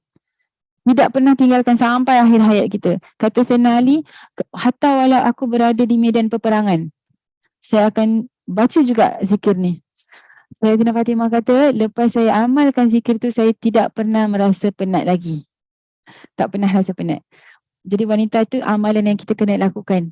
Sebab kita wanita, kita walaupun kita banyak kemudahan, walaupun kita alhamdulillah banyak pertolongan-pertolongan daripada bahan-bahan elektrik ni semua kan. Tapi kita still ada kerja-kerja rumah yang kita kena buat.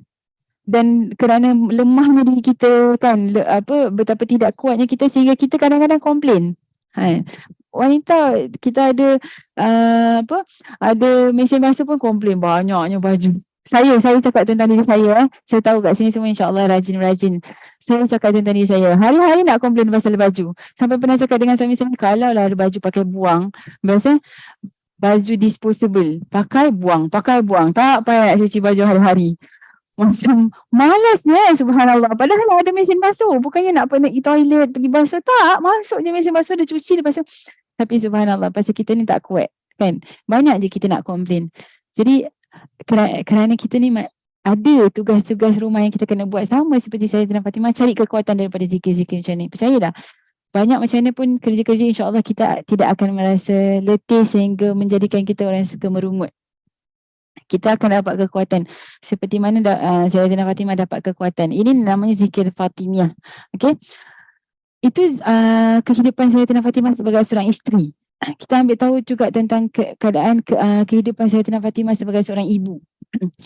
Ketika Sayyidatina Fatimah ada anak-anak, kita dah serba kira dah tahu dah cukup tahu bagaimana keadaan Sayyidatina Fatimah dalam menguruskan rumah. Tadi kita sebut macam mana sehingga terpaksa, bukan terpaksa, maksudnya kena uruskan rumah, cari kayu sendiri untuk hidupkan api, kena giling tepung.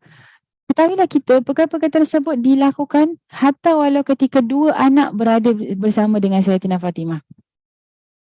Dalam riwayat pernah disebutkan oleh Sayyidina Bilal bin Rabah, muazzin Nabi Muhammad SAW, yang menjadi Bilal zaman Nabi Muhammad SAW. Sebenarnya Bilal yang kita sebut sekarang, Bilal ni atas nama Zainab Bilal lah. Kan, bukanlah Bilal tu bermaksud orang yang melakukan azan, tidak. Bilal tu nama orang yang melakukan azan di zaman Nabi Muhammad SAW. Jadi sekarang ni orang panggil Bilal. Okay. Sayyidina Bilal meriwayatkan pernah satu ketika berada di rumah Sayyidina Ali. Ada urusan dengan Sayyidina Ali. Dilihat Sayyidatina Fatimah, di tangan kanannya ada anak, di kaki kirinya ada seorang anak. Maknanya seorang Sayyidina Hasan, lagi satu Sayyidina Husin. Kemudian di tangannya ada kayu api yang ingin ditiupkan api ataupun dihidupkan api. Ada kayu untuk dihidupkan api. Kemudian ada air, kemudian ada tepung. Ada anak-anak dengan sedang menangis, inginkan perhatian, kan nak minum susu, nak makan, tapi tengah nak buat makan ni. Sayyidina Bilal kata, aku ni sampai nangis melihat, inikah anak Rasulullah SAW? Macam ni ke hidup anak Rasulullah SAW? Kan? Sahabat-sahabat ni, Nabi ni jarang sekali jumpa Sayyidatina Fatimah. Jarang. Lebih-lebih lagi lepas turunnya ayat hijab.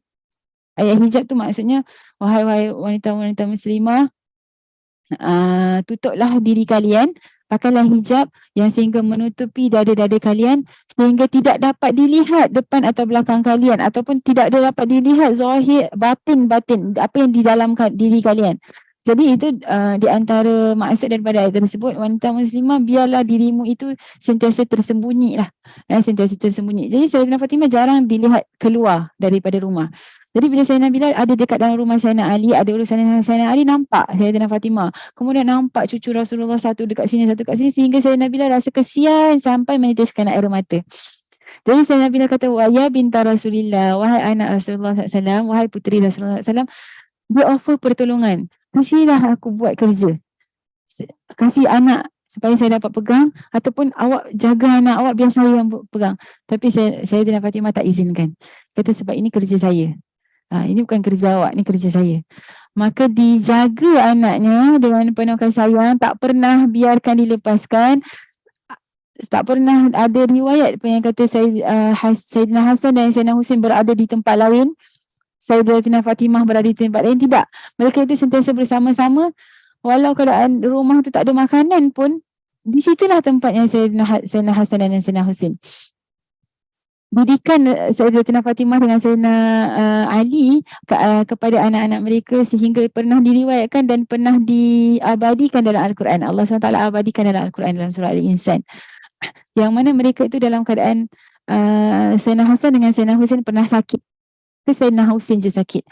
Jadi Rasulullah Sayyidatina Fatimah dengan Sayyidina Ali nazar, kalaulah Husin anak kami baik, kita akan puasa 3 hari. Dan keadaan nazar tersebut, kemudian dilakukan nazar tersebut tu dalam keadaan anak-anak mereka ada di dalam rumah. Apa dilakukan ketika nak berbuka puasa nazar hari yang pertama? Alhamdulillah ketika itu anak-anak mereka dah sihat. Jadi dilakukanlah 3 hari berturut-turut. Anak mereka hari pertama nak buka puasa, dapat 1 keping roti. Nak share 4 orang. Kan nak share mak, ayah, 2 anak yang jarang makan. Tapi datang seorang anak yatim. Depan mata Sayyidina Hasan dan Sayyidina Husin yang lapar, Sayyidina Fatimah berikan anak yatim ketika mengetuk pintu mereka, mengatakan, saya anak yatim, saya lapar, dah berapa hari tak makan. Jadi Sayyidina Fatimah tengok Sayyidina Ali, kemudian dia tengok anak-anak dia, dia kata tak apa, nanti esok kita makan, okey? Jadi diberikan kepada anak yatim tersebut. Dikatakan kepada anak-anaknya, Hasan Husin, kesian anak yatim tu. Awak ada ibu, kan? Awak ada ayah. Besok nanti ibu buat makan, kita makan. Ajar kepada anak-anak tersebut yang kita perlu utamakan orang lain. Sebagai seorang ibu dia ajar. Bukanlah sebagai seorang ibu kita cakap, jaga, ni kita punya. Sounds familiar tak? Kalau kita cakap, jangan kasih orang, itu awak punya. Kan? Orang lain nanti orang lain punya, dia ada mak. Kan? Tapi Sayyidatina Fatimah tak. Didikan dia kepada anak dia, kata, Hasan Husin kita kasih kita punya. Nanti Allah kasih. Nanti esok nanti kita buat baru. Okay? Ni kesian dia anak yatim. Okay? Diberikan. Besok dalam keadaan lapar sebab sahur nak air putih je. Jadi semalam tu pun, the first day pun buka air putih. The second day, Sayyidina Ali keluar kerja, dapat tepung, bawa balik. Bukan tepung dah ada kat rumah macam kita. Kita dah siap dah 1 kilo tepung kat rumah. Tak habis dah, nak habis dah pergi kedai bawah, beli lagi 1 kilo tepung. Besok tinggal buat. Tak. Keadaan rumah Sayyidatina Fatimah, nak makan esoknya, Sayyidina Ali keluar. Kerja. Dapat duit, beli tepung. Cukup-cukup untuk 1 keping roti. Bawa balik, Sayyidatina Fatimah kumpul akar kayu, hidupkan api, uli tepung, dapat buat roti. Habis dapat buat 1 roti. Mengambil masa 1 hari tu. Depan mata Sayyidina Hasan dengan Sayyidina Husin. Betul-betul lagi setengah jam ke lagi 15 minit dah nak buka, ada lagi dengar ketukan pintu. Saya Allah sekejap. Dia 3 orang, anak yatim, tawanan perang dengan lagi satu apa? Miskin. Miskinan wa yatimah masih. Yang tadi pertama tu tak apa. Jadi kedua ni datang orang miskin. Wahai ahli rumah, saya orang miskin. Saya berapa hari saya dah tak makan. Saya tak ada duit. Kan, saya datang daripada jauh. Sebenarnya bolehlah berikan saya sedikit makanan, apa yang kalian ada. Mungkin terbau roti kan. Ingat orang dalam rumah ni macam kaya ke apa. Padahal roti tu je lah yang mereka ada untuk share 4 orang. Tengah tunggu waktu berbuka. Sayyidatina Fatimah tengok Sayyidina Ali, tengok muka Hasan Hussein yang mengharapkan sangat nak makan roti tu. Apa kata Sayyidatina Fatimah? Tak apa Hasan Hussein, kesian orang ni miskin. Kita tak miskin kan? Nanti kita buat roti. Besok kita buat roti tapi dia miskin, tak tahulah bila dia dapat makan. Diberikan the whole roti tersebut kepada orang miskin tadi. Didikan. Saya Hasan Hussein kecil lagi tau masa tu. Diberikan, maka berbuka puasa dan mereka air kosong. Besok sama juga. The same thing. Sayyidina Ali keluar cari duit, dapat duit beli tepung, dapat tepung, Sayyidatina Fatimah buat tepung. 3 hari berturut-turut sebab janjinya nazar tu 3 hari berturut-turut puasa. Hari ketiga betul-betul benda yang sama berlaku, ketukan pintu. Kalau kita mesti kita dah tak buka pintu lagi. Kalau kita lagi lah anak kita dah lapar semua mesti jangan buka. Sebab kalau kita buka mesti kita kesiankan dia. Tak, Sayyidatina Fatimah tak buat macam tu. Buka juga. Umi, ada orang datang lagi. Mungkin dia nak cari makan lagi. Jadi dia tanya siapa? Saya tawanan perang. Kan, saya tiada tempat tinggal. Saya dah berapa hari tak makan. Sudilah jika tuan rumah dapatlah berikan kita sedikit daripada makanan. Saya pun tak tahulah dah berapa hari ni saya tak makan. Maka Sayyidina Hussein tahu apa yang mak dia akan buat. So kata tak apalah Umi, kasih. Nanti besok kan kita boleh makan. Berkat didikan mak tadi kan, yang semalam dah 2 hari. Dan dia tahu ibu dia akan buat benda tersebut. Maka tanpa ada berbelah bagi, mereka dengan cara sukarela cakap, tak apa Umi kasih dia. Kesian dia tak pernah, tak tahu berapa hari dia makan. Besok nanti kita makan. Maka diberikan 3 hari berturut-turut. Didikan ni adalah didikan hidup dalam keadaan zuhud. Zuhud ni mengutamakan orang lain dari segi apa sahaja keduniaan yang mendatangkan kesihatan kan, dari sudut makanan, minuman, tempat duduk, yakni apa sahaja keselesaan itu kita utamakan orang lain. Itu adalah perkara yang sangat baik yang Allah sangat suka, al-ithar. Okey. Maka diajarkan kepada anak-anaknya urusan mengutamakan orang lain, sehingga telah terdidiklah 2 anak kecil tadi yang mereka tahu benda tu yang kita perlu buat. Dan perkara didikan yang dari kecil ni terbawa-bawa sehingga ke besar. Ketahuilah kita cucu Rasulullah SAW Sayyidina Hasan ni sampai besar. Maksudnya apa? Sayyidatina Fatimah dah tak ada, Sayyidina Ali dah tak ada. Sayyidina Hasan ketika itu dah dewasa, dah berkeluarga.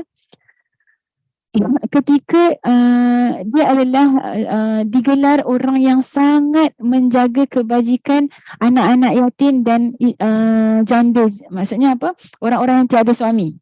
Jadi akan jaga kebajikan mereka dengan apa? Sentiasa menghantar makanan. Tapi perkara tersebut setelah diketahui, maksudnya ada orang tahu sikit je. Tapi bila lepas Sayyidina Hasan wafat, barulah mereka discover yang the whole Madinah tu, sehingga keluar Madinah pun rumah-rumah anak yatim tu sentiasa akan dihantarkan gandum. Maksudnya bekalan makanan, rumah anak yatim dan rumah wanita-wanita yang tiada suami akan diletakkan setiap malam gandum-gandum dan tidak diberitahu siapa penghantarnya. Dan yang menghantarnya Sayyidina Hasan sendiri. Didikan daripada apa yang dididik oleh seorang ibu yang hebat daripada orang kecil, utamakan orang lain, fikir tentang keadaan orang lain, sehingga terbawa didikan tersebut menjadikan dia seorang orang dewasa yang sangat prihatin, utamakan orang lain, berikan kesenangan, yaknilah berikan pertolongan kepada orang kan, berkat didikan seorang ibu tadi. Jadi itu Sayyidatina Fatimah sebagai seorang ibu. Sentiasa tunjukkan contoh tauladan, sentiasa kemudiannya ajarkan kepada anak-anaknya sehingga sampai anak-anaknya dewasa pun ada dapat kesan daripada didikan ibu tadi. Dapat didikan kesan daripada ibu tadi. Sayyidina Hasan dan Sayyidina Husain pun pernah dikatakan bertanya kepada ibu dia, wahai Ummi, kenapa selalu dalam doa-doa Ummi tak pernah doa untuk diri sendiri? Kan? Kenapa pada setiap kali Umi berdoa, mesti yang keluar daripada mulut, mesti doa-doa untuk orang lain? Doakan untuk ya Allah rahmatilah umat Nabi Muhammad, ya Allah kau kasihanilah umat Nabi Muhammad, ya Allah kau ampunilah umat Nabi Muhammad. Semua untuk orang, tak ada doa untuk sendiri pun. Jadi saya Fatimah cakap, tahu tak, bila setiap kali kita doa untuk orang, malaikat tu berdoa untuk kita. Jadi kita tak perlu untuk doa untuk kita perlu untuk doa untuk lain, sebab kita akan dapat doa malaikat. Dan itu yang akan dilakukan pastinya daripada Sayyidina Hasan dengan Sayyidina Husin. Kan? Jadi itu Sayyidatina Fatimah, kehidupan dia yang sangat sederhana. Kita kalau baca kehidupan yang sangat sederhana, hanya dekat kawasan rumah sendiri, tak pernah dilihat berpindah, tidak pernah dilihat berlayang sana sini, tak pernah. Kehidupan yang sangat sederhana, tapi kesederhanaan yang sangat istimewa, sehingga menjadikan dia wanita yang sangat istimewa. Itu tadi kita cerita tentang keadaan ataupun kisah Sayyidatina Fatimah ketika menjadi seorang isteri. Kemudian kita cerita tentang keadaan Sayyidatina Fatimah ketika menjadi seorang ibu, kan? Bagaimana keadaan Sayyidatina Fatimah sebagai hamba Allah SWT pula? Macam mana ketika kita tengok dia busy satu hari? Kan kalau kita masak pakai api pun kadang ambil masa dalam 2 jam atau 1 jam lebih lah, yang ni dengan blendernya lain, dengan nak potongnya lain. Sayyidatina Fatimah buat benda semua, kena keluar cari air, kena cari kayu. Macam mana Sayyidatina Fatimah punya amalan atau ibadah kepada Allah SWT? Di antara salah satu daripada nama Sayyidatina Fatimah yang sangat masyhur adalah Al-Batul. Al-Batul. Al-Batul ni apa? Al-Batul ini yang terputus, maksudnya dia apa nama dia? Dia Allah SWT Muhammad. Tidak pernah terputus daripada ibadah kepada Allah SWT. Maknanya dia tak pernah sekali pun berehat daripada ibadah kepada Allah SWT. Kerana itu Sayyidatina Fatimah, facts, kita tak tahu kalau semua orang tahu tidak, Sayyidatina Fatimah tidak pernah keluar darah haid. Sayyidatina Fatimah hanya pernah keluar darah haid, ada riwayat kata tak pernah langsung, ada riwayat kata satu kali tu je untuk tunjukkan dia dah bala, kan, sekali je. Maksudnya apa, yang betul-betul boleh dapat syarat haid tu sehari semalam. Ada yang kata tak pernah, maksudnya kalau tak pernah maknanya umur 15 tahun dah bala lah. Kemudian selepas tu seluruh kehidupan Sayyidatina Fatimah tak pernah keluar darah haid. Itu di antara sebab kenapa dia dinamakan At-Tahira Al-Batul, yang bersih, yang suci, kemudian yang mengkhaskan diri dia hanya untuk ibadah kepada Allah SWT. Sebab tak pernah sehari pun dia tinggalkan salat. Kalau kita kan 1 bulan ada je berapa hari yang kita tinggalkan salat, kan perempuan. Perempuan-perempuan yang normal, yang dah balik, yang belum lagi sampai ke umur terputus darah haid tu, akan ada beberapa hari dalam bulan-bulan kita terputus daripada solat. Dan solat itu adalah satu amalan yang paling cepat untuk menuju kepada Allah SWT, yang paling dekat kepada Allah SWT tu solat. Dan itu perkara yang Sayyidatina Fatimah tak pernah tinggal, menunaikan solat. Dan Sayyidatina Fatimah akan mengkhususkan dalam satu hari akan mengkhususkan macam 1 jam gitu untuk bersendirian dalam bermunajat kepada Allah SWT, lebih-lebih lagi pada hari Jumaat.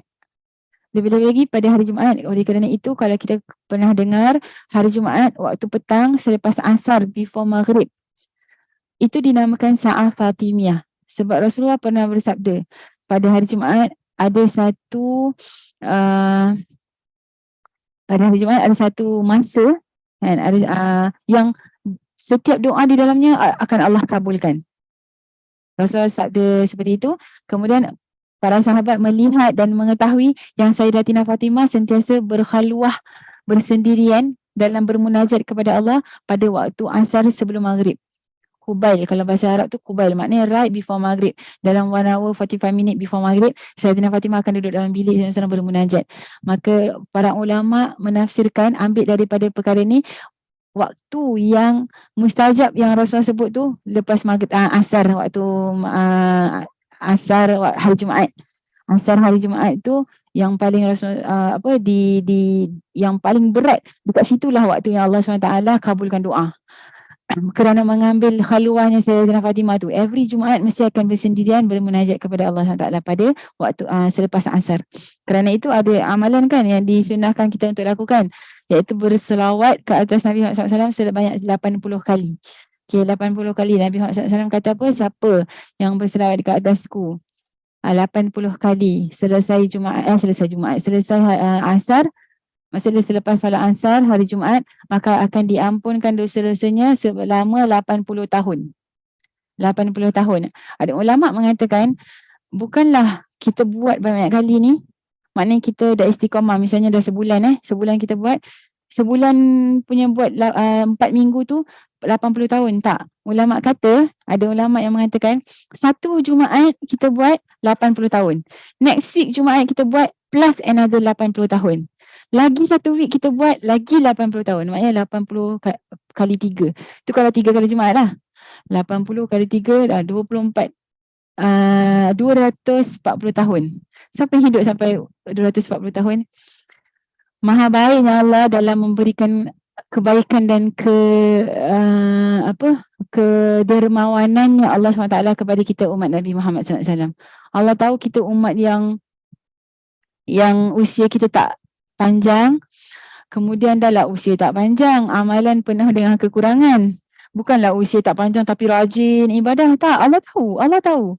Kita ni malas ibadah, kalau ibadah pun berat-berat. Lepas tu bila dah berat, penuh dengan kekurangan pula tu. Lepas tu dah tak buat ibadah, buat dosa pula tu. Selalu buat kesalahan, selalu solat tapi solatnya main-main. Solat tapi solatnya malas-malas. Alhamdulillah saya solat. Siapa cakap bila dah solat je dah cukup?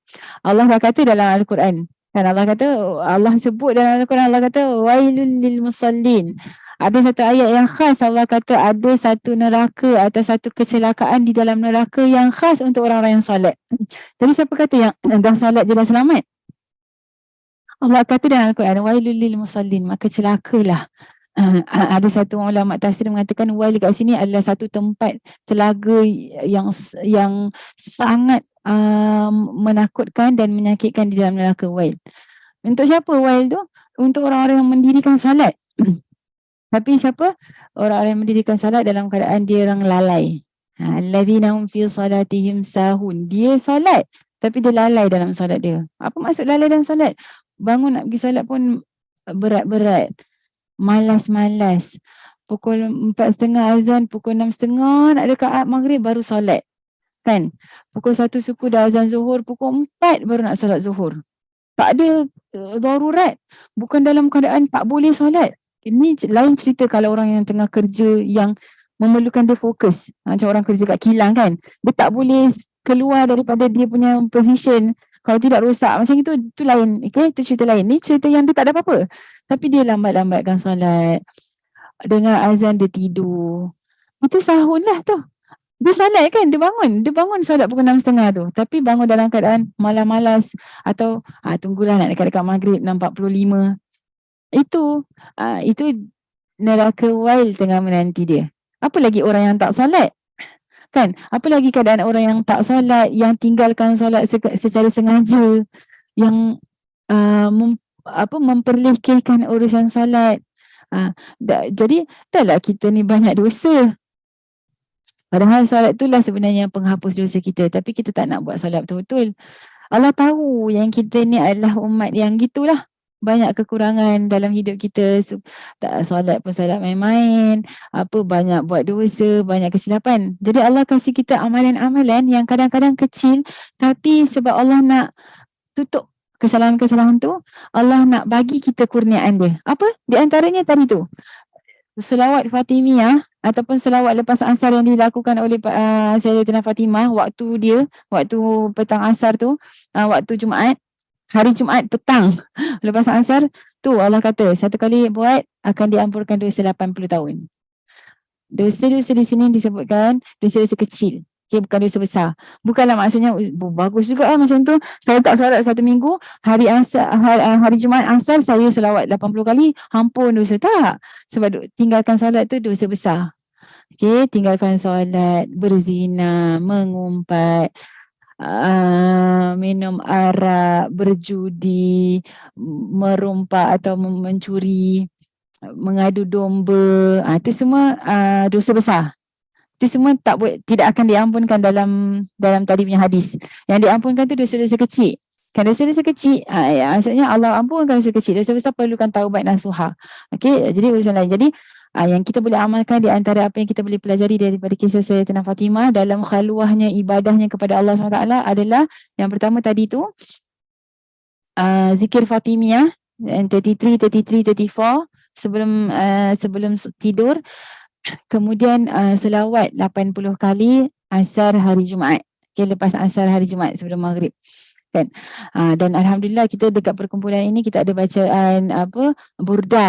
Itu pun subhanallah sangatlah baik. Kan burda tu menyamai ribuan selawat. Bacaan burda sekali is equivalent to bacaan ribuan selawat. Okay. Itu di antara jadi kehidupan Sayyidatina Fatimah sebagai hamba lagi kan yang kita sebutkan tidak pernah terputus ibadahnya kepada Allah Subhanahu Taala, sentiasa dilihat bermunajat kepada Allah Subhanahu Taala. Dan yang paling kita boleh ambil daripada pengajaran kehidupan Sayyidatina Fatimah adalah bagaimana dia orang panggil Allah SWT, dia memberikan seluruh tenaganya, jiwa raganya, kehidupannya untuk keluarga, sehingga dan dalam meyakini yang itu adalah satu ibadah. Kan? Kerana apa? Sayyidatina Fatimah bukanlah orang yang beribadah sehingga dia lalaikan tanggungjawab sebagai seorang isteri. Maksudnya tak layan suami. Sebab apa? Kena ibadah. Tak layan suami dia. Dia ibadah sehingga dia lupa tanggungjawab dia sebagai seorang ibu. Tak. Dia jalankan tanggungjawab sebagai seorang ibu. Dengan meyakini yang dalam dia lakukan tanggungjawab itu adalah satu ibadah kepada Allah SWT. Sabar dia dalam menghadapi kehidupan, maknanya Sayyidatina Fatimah ni tak pernah rasa senang. Sebelum berkahwin, hidup dengan Rasulullah, umur berapa ibunda dia meninggal, Rasulullah tak pernah hidup senang. Dia jalani kehidupan susahnya Rasulullah SAW menjadi seorang Nabi tu dia bersama-sama. Bila dah kahwin dengan Sayyidina Ali. Bukan dengan kahwin dengan Sayyidina Abu Bakar. Sayyidina Umar ni semua kira ada hartawan lah, ada duit. Ada duit juga. Kan ada harta. Senang. Tapi Sayyidina Ali ni bukan macam tu. Sayyidina Ali ni different with all other sahabat.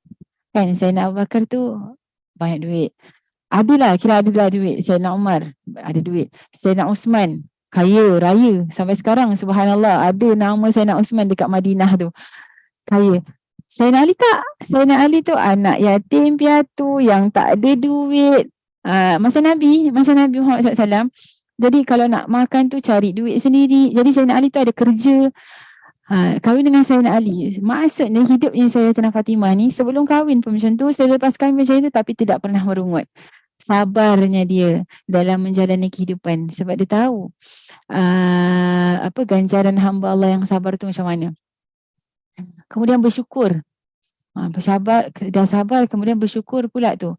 Kemudian redha. Maka kerana itu Sayyidatina Fatimah digelar Al-Tahirah yang suci, kemudian Al-Batul namanya, kemudian Ar-Radiyah Al-Mardiyah. Yang suci, yang redha, kemudian diredai oleh Allah SWT. Itu Sayyidatina Fatimah. Kerana apa? Dia redha atas apa yang Allah berikan kepadanya di dunia, sehinggalah dengan keredaan dia tadi tu dia diredai oleh Allah SWT. Kan? Maka insya-Allah mudah-mudahan Allah jadikan kita semua para wanita yang dapat mengambil sedikit daripada contoh tauladan kehidupan Sayyidatina Fatimah, dapat sabar seperti sabarnya beliau, dapat bersyukur seperti syukurnya beliau, dapat yakin seperti yakinnya beliau, kan, dapat zuhud seperti zuhudnya beliau, dapat Allahumma salli ala Muhammad, dapat redha seperti redanya beliau, sehingga kita semua insya-Allah tergolong dalam golongan yang diredai Allah SWT, yang akan diseru nanti di akhirat nanti, ya ayyuhatuhan nafsul mutmainnah irji'i ila rabbiki radiyatan mardiyah. Wahai nyawa-nyawa yang tenang, wahai individu-individu yang tenang, wahai orang-orang yang pernah hamba-hamba Allah yang tenang, Irji'i ila rabbiki radiyatan mardiyah. Kembalilah kepada Tuhanmu dalam keadaan redha dan diridai oleh Allah SWT. Fadkhuli fi ibadi wadkhuli jannati Allahumma ja'alna minhum. Mudah-mudahan Allah jadi kita semua termasuk dalam golongan tersebut. Jadi kita bila baca sejarah Sayyidatina Fatimah, kita tahu kehidupan beliau. Bukanlah bererti kita kena jadi kita kena semampunya jadi seperti beliau. Walaupun kita ini berada di zaman yang bukan zamannya beliau, kan? Suami kita bukan sama seperti suaminya beliau, ayah kita bukan sama seperti ayahnya beliau. Maksudnya bukanlah kita kena sempitkan pemikiran kita. Kita kena, macam mana saya nak jadi macam Sayyidatina Fatimah? Suami saya tak macam Sayyidina Ali. Macam mana saya nak jadi macam Sayyidatina Fatimah? Ayah saya bukan Rasulullah. Bukanlah kita kena sempitkan pemikiran kita macam tu. Yang kita kena ambil setiap tauladan bagaimana kehidupan dia. Kan? Bukanlah dia jadi seperti itu kerana ayah dia Rasulullah. Bukan kerana ayah dia Rasulullah dia, tak. Sebab dia ada usaha dia sendiri. Sebab dia ada keinginan dia sendiri dalam beribadah kepada Allah. Dia sendiri yang sabar atas ketentuan Allah. Dia sendiri yang redha. Dia sendiri yang bersyukur. Ada banyak kisah-kisah yang Rasulullah tak tahu. Yang tadi nazar 3 hari kasih makan miskin, yatim, tawanan. Rasulullah tak tahu. Bukan Rasulullah suruh. Kan Rasulullah tak tahu itu atas keinginan diri sendiri. Allah yang bagi tahu Rasulullah. The day after turun ayat tersebut. Sehingga Rasulullah pun nangis. Rasulullah kata, ya Allah, 3 hari rupanya anak saya puasa, minum air kosong, tak makan. Sayyidina Jibril bagi tahu. Maknanya bukan kerana Rasulullah lepas tu bagi tahu anak dia suruh buat macam tu, tak. Sebab dia ada dia punya keinginan sendiri untuk buat ibadah kepada Allah SWT. Maka kita ambil sejarah kehidupan dia sebagai satu contoh tauladan untuk menjadi muslimah yang pada zaman ini yang Allah redha.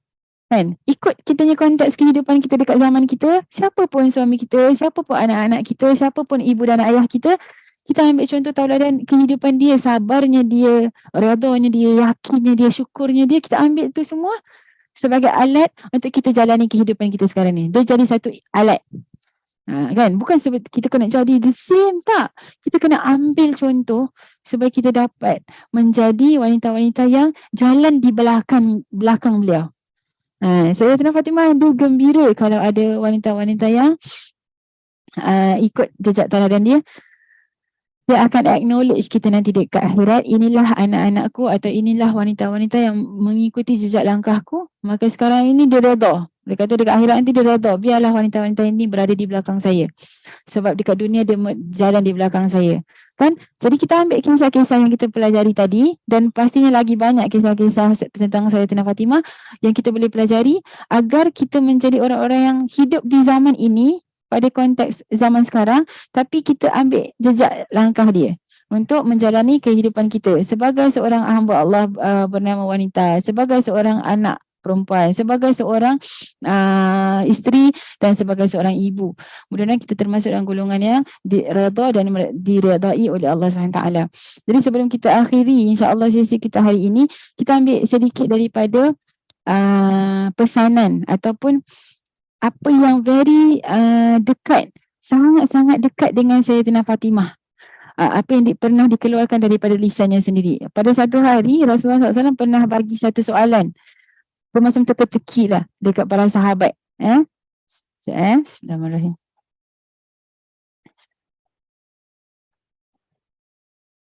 Rasulullah SAW pernah satu kali tu dekat masjid, Rasulullah sebut, wahai sahabat-sahabatku, ma khairul lin nisa. Rasulullah sebut. Dia cakap, siapa tahu apa sebaik-baiknya untuk wanita ataupun siapa sebaik-baik wanita.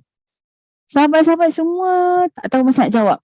Macam buntu. Macam mana nak jawab? Tak ada orang yang boleh jawab pun. Sayyidina Ali pun terfikir-fikir apa tapi dia tak boleh jawab. Jadi Sayyidina Ali balik, dia bawa balik jawab soalan tu. Dia tanya dekat anak Nabi Muhammad SAW, Sayyidatina Fatimah. Dia cakap, wahai Fatimah, isteriku, tadi dekat masjid Rasulullah SAW ada kasih kita satu soalan. Semua orang tak boleh jawab. Dan aku pun tak tahu macam nak jawab. Jadi Sayyidatina Fatimah tanya, apa dia soalan dia? Rasulullah tanya, ma khairul lin nisa. Apa yang terbaik untuk wanita? Atau ada soalan lagi satu, dia ada dekat 2 riwayat lah. Tapi soalan dia sikit lebih kurang. Cakap, apa yang terbaik untuk wanita ataupun siapakah sebaik-baik wanita? Jadi Sayyidatina Fatimah senyum. Saya tahu jawapan dia. Apa dia Fatimah?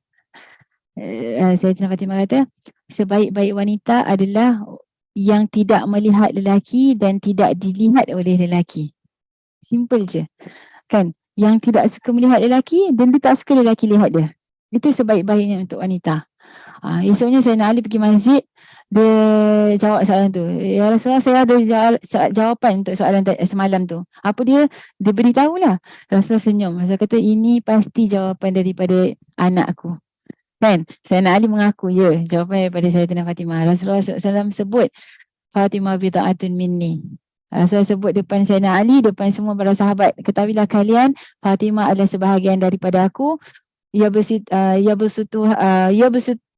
bersitu ni ma ya bersutuha. Menggembirakan aku apa sahaja yang menggembirakan dia.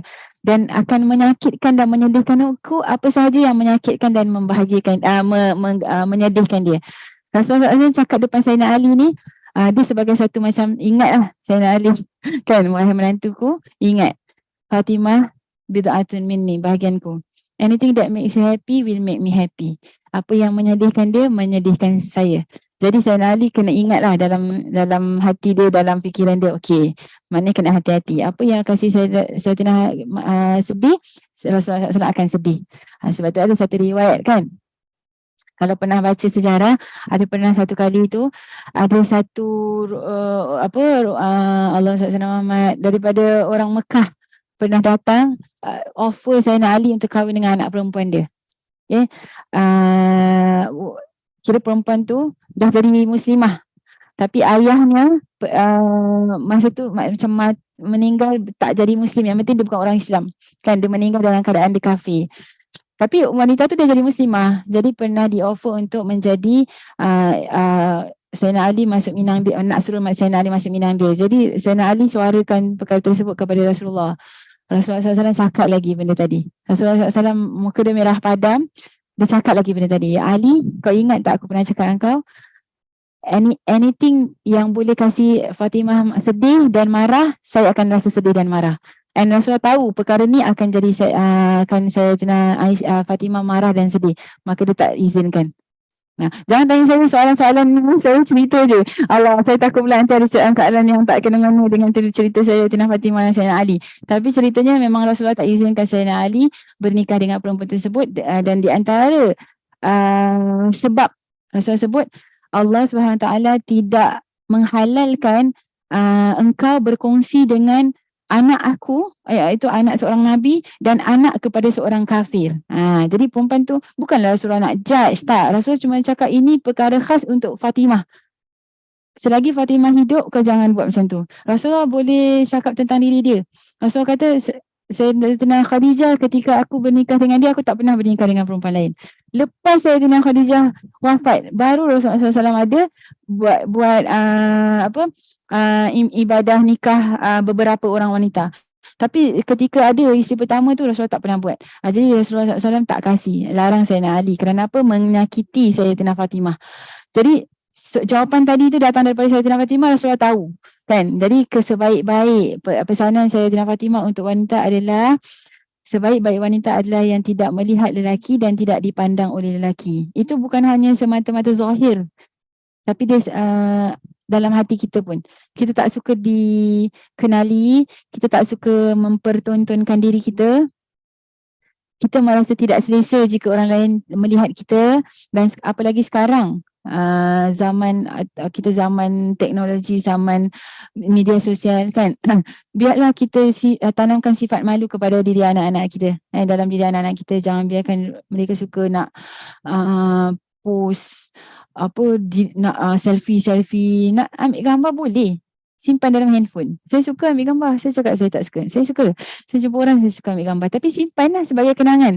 Bukan kita nak post sana sini. Kadang-kadang ada orang kata sebab kita nak jadikan dia sebagai kenangan. Tak apa, simpan dalam kenangan, simpan dalam laptop, simpan dalam handphone, bukan untuk letakkan dalam media sosial kita. Kalau kita letak kat media sosial, maknanya kita nak orang lain tengok. Ada that feeling. Lagi-lagi bila ada likes, lagi-lagi bila orang komen, kan. Maknanya kita ada that, kita kan manusia, kita akan ada that feeling.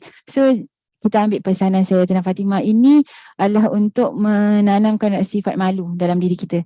Jadi mudah-mudahan Allah SWT didik hati-hati kita untuk mengikuti jejak langkah Sayyidatina Fatimah, penghulu wanita syurga di dunia ini, agar insya-Allah di akhirat nanti kita menjadi orang-orang yang berjalan di belakang beliau, dikumpulkan bersama beliau, berjalan di belakang beliau di titian sirat, dan berkumpul bersama beliau dan ayahandanya Nabi Muhammad SAW di syurga nanti. Amin. Amin amin ya rabbal alamin. Alhamdulillah. Maafkan saya sebab tak dapat baca pula Bidatul Hidayah hari. Sebab kita mengambil satu keberkatan waktu kita meraihkan keistimewaan kelahiran seorang wanita yang istimewa, agar kita ni termasuk dalam golongan yang berbahagia dan bersyukur atas kewujudan beliau kan. Seperti mana Rasulullah SAW, kelahiran Rasulullah itu perlu diraihkan untuk menzahirkan rasa bahagia. Itu adalah satu perintah Allah SWT. Allah sebut dalam Al-Quran, dengan rahmat Allah Allah SWT faliyafrahu, maksudnya Allah ada sebut dalam Al-Quran, Allah kata dengan rahmat-rahmat yang Allah berikan kepada kalian, bergembiralah. Jadi kelahiran Rasulullah SAW itu rahmat kan, rahmat Rasulullah kan, itu kita kena raikan. Satu perayaan tu kan untuk menzahirkan sebahagia, gembira. Seperti itu kita meraihkan kelahiran Rasulullah SAW, kita raikan untuk menzahirkan sebahagia kita atas kelahiran wanita mulia ini, iaitu Sayyidatina Fatimah Zahra. Sedikit sebanyak pun at least kita kena kenal siapa dia, bagaimana kehidupan dia, agar insya-Allah nanti kita termasuk dalam golongan yang Sayyidatina Fatimah kenal. Oh, dekat dunia dia kenal saya, dia pelajari tentang saya, dia baca tentang saya, dia cuba usaha untuk mengikuti jejak langkah saya. Dia mengambil saya sebagai contoh. Mudah-mudahan Sayyidatina Fatimah acknowledge kita, insya-Allah. Amin. Amin ya rabbal alamin.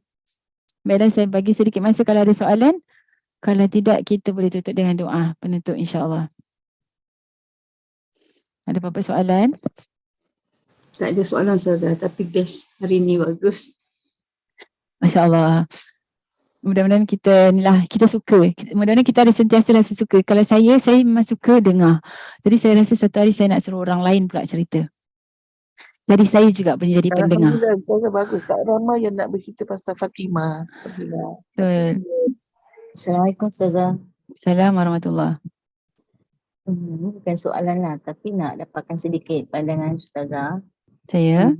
Ada sebagian orang lah berpandangan bahawa Sayyidatina Fatimah ini adalah seorang wanita yang ini pandangan sebahagian segelintir orang lah. Saya nak dapat pandangan Ustazah dia. Seorang yang macam tidak bergaul, duduk di rumah, dan dikatakan macam wanita tarim ni mengikuti kepribadian beliau, tidak bergaul, duduk di rumah. Apa pandangan Ustazah kali ini? Apakah benar ataupun bagaimana? Beliau digambarkan sebagai demikianlah oleh setengah orang. Jadi apa pandangan Ustazah? Syukran. Afan, terima kasih Cik Ani atas soalan dia. Tidak bergaul tu kita kena faham dulu lah apa erti orang yang bertanya tadi tu. Okay? Apa maksud dia? Sebab kalau dia adalah satu macam perkara yang negatif dari sudut pandangan dia, itu adalah satu kenyataan yang berat lah untuk diterima. Okay. Dan kemudian Cik Anim ada bagi tahu wanita-wanita tarim. Okay, saya boleh relate. Dia kata apa, wanita-wanita tarim mengikut jejak langkah Sayyidatina Fatimah, tak bergaul. Kenali dulu siapa wanita-wanita tarim tu. Siapa kata wanita-wanita tarim tu tidak bergaul? Saya tak cakap saya wanita tarim, jauh sangat, tapi saya pernah jumpa. Saya pernah lihat, saya pernah bergaul dengan mereka, dan subhanallah mereka adalah orang yang sangat peramah. Mereka sangat peramah. Tapi peramahnya mereka bukan macam kita dekat sini. Kalau kita kat sini, kat tengah jalan pun kita boleh, diorang tak. Kalau kat tengah jalan, kat luar, kalau kat outdoor tu memanglah. Kalau boleh jangan tegur, macam tu lah. Kalau boleh jangan tegur. Wanita-wanita tarim kita tak sentuh tentang Sayyidatina Fatimah dulu Wanita-wanita tarim ni kan bila jalan dekat luar, dekat outdoor, kalau dia diri je, awak tak tahu mana satu depan satu belakang. Pernah nampak tak pakaian warna hitam, kemudian tutup Itu memang adat mereka dan itu sebenarnya adat wanita-wanita di zaman Rasulullah SAW. Kan ada riwayat para sahabat kata ketika turunnya ayat hijab, esoknya dekat Madinah, wanita-wanita semuanya seperti burung-burung gagak yang ketika mereka itu berjalan, kalian tak tahu mana depan mana belakang. Maknanya apa? Sama je depan belakang dia warna hitam. Wanita tadi macam tu. Kerana apa? Kerana sifat malu mereka. Tak nak dilihat dan tak nak melihat. Jadi mungkin itu digelarkan tidak bergaul. Tapi kalau masuk dekat satu majlis, macam saya, pertama kali saya dengar tentang tarim, kemudian saya nampak pakaian mereka. Kan, warna hitam je.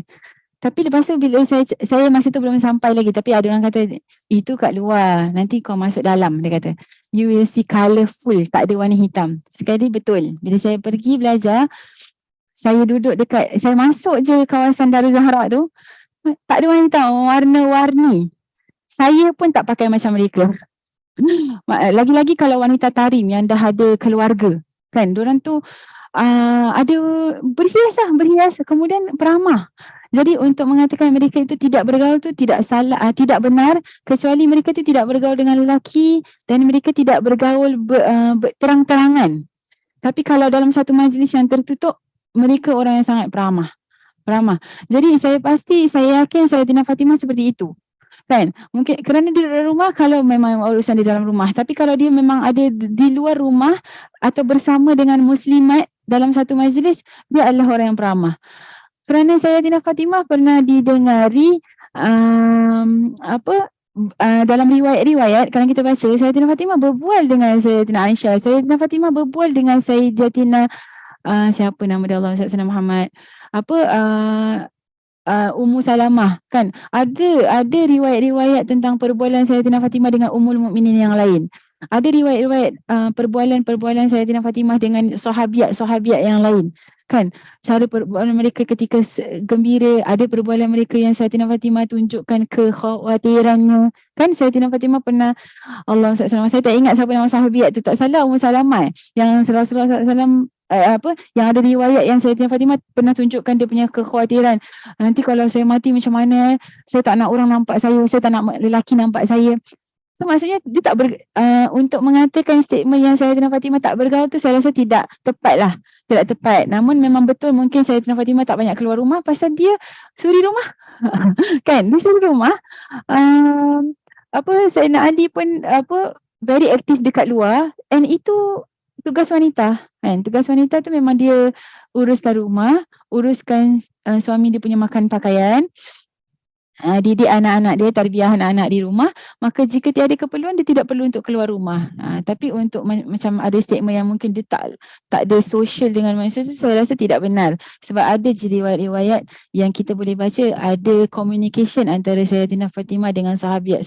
Hatta dengan Sayyidina Bilal tadi kan kita dengar, hatta dengan ada seorang sahabat bernama Abdul Rahman bin Auf, ada communication antara mereka. So ada pergaulan, cuma bukan secara terang-terangan, pergaulan yang menjaga batas, yang ada penuh dengan rasa sifat malu, dan sangat jauh, pergaulan-pergaulan yang sangat jauh daripada perkara-perkara yang Allah tak redha lah, yang pastinya, insyaAllah. Mudah-mudahan terjawab soalan Cik Hanim. Tapi percaya cakap saya, wanita-wanita tarim tu sangat pandai bergaul, cuma bukan secara terang-terangan je.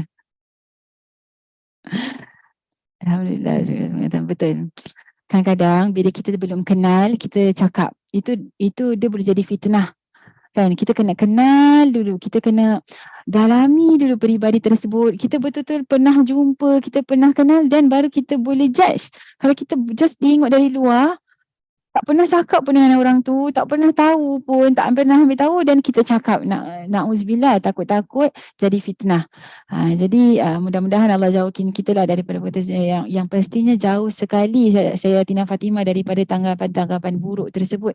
Kerana bagaimana beliau menjadi seorang wanita yang sempurna, kan, kamulan minan nisa, yang paling sempurna di kalangan wanita tu 4 orang je, dan beliau di antara salah satunya. Yang pastinya beliau itu jauh daripada segala tanggapan-tanggapan buruk tersebut. InsyaAllah. Ada apa-apa soalan lagi?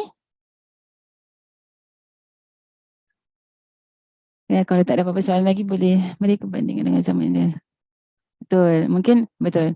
Ada yang perbandingkan antara zaman dulu dengan zaman sekarang. Kita kena faham zaman dulu konteks dia macam mana, adat mereka macam mana. Tak bolehlah kita samakan dengan kita yang kat Singapura ni, kan. Kita tak adalah saya cakap yang kalau kita jumpa jiran kita yang lelaki pun kita kena diam. Kita boleh je greet mereka good morning, kan. Sebab itu kena belajar fikir. Kita kena belajar fikir Allah SWT Muhammad. Fikir akhir zaman, kita kena belajar fikir aqaliyah, minority, kita kat Singapura ni macam mana semua. So, it's not everything that apa Sayyidatina Fatimah, sebab itu zaman Rasulullah, lepas tu dekat tempat tersebut. Uruf, betul. Adat, adat, kebiasaan. Kalau kita kat sini, bukanlah bererti kita kena pakai tutup macam tu. Tak, itu akan jadi khilaf, kan. Mungkin kita boleh jadi fitnah. As long as kita tunjuk akhlak Islam yang baik lah. So kita kena belajar. Banyak lah benda ni sebenarnya memerlukan ilmu. Dia banyak benda yang kita kena belajar. Dia ada banyak. Dia ada fikir akhir zaman. Dia ada fikir aqaliyat. Saya bila baca fikir aqaliyat, Alhamdulillah Allah berikan nikmat. Allah berikan taufik dan hidayah. Masa tu saya baca kitab fikir aqaliyat. Dengan mantan mufti kita, banyak benda yang buka mata saya. Macam, ya Allah, sebenarnya banyak benda yang kita tak tahu. So, bila kita tak banyak tahu, kita kena banyak diam. Bila kita banyak tak tahu, kemudian kita banyak cakap, tu jadi susah. Cakap masuk dekat sini, cakap yang menjatuhkan hukum, kan. Cakap yang dia ni betul, yang ni salah, tu susah lah kalau kita tak ada ilmu. So, maksudnya kita diam. Sebab kita sebenarnya banyak lagi yang kita kena belajar. Mudah-mudahan Allah didik kita semualah, insyaAllah. Ada apa lagi? Assalamualaikum. Waalaikumsalam. Apa khabar? Maaf Ustazah. Saya dari makcik dari Kemaman. Nak tanya, gini Ustazah, dalam situasi sekarang, saya duduk di Kemaman ni, kadang-kadang kita bila hujan lebat, banjir lah.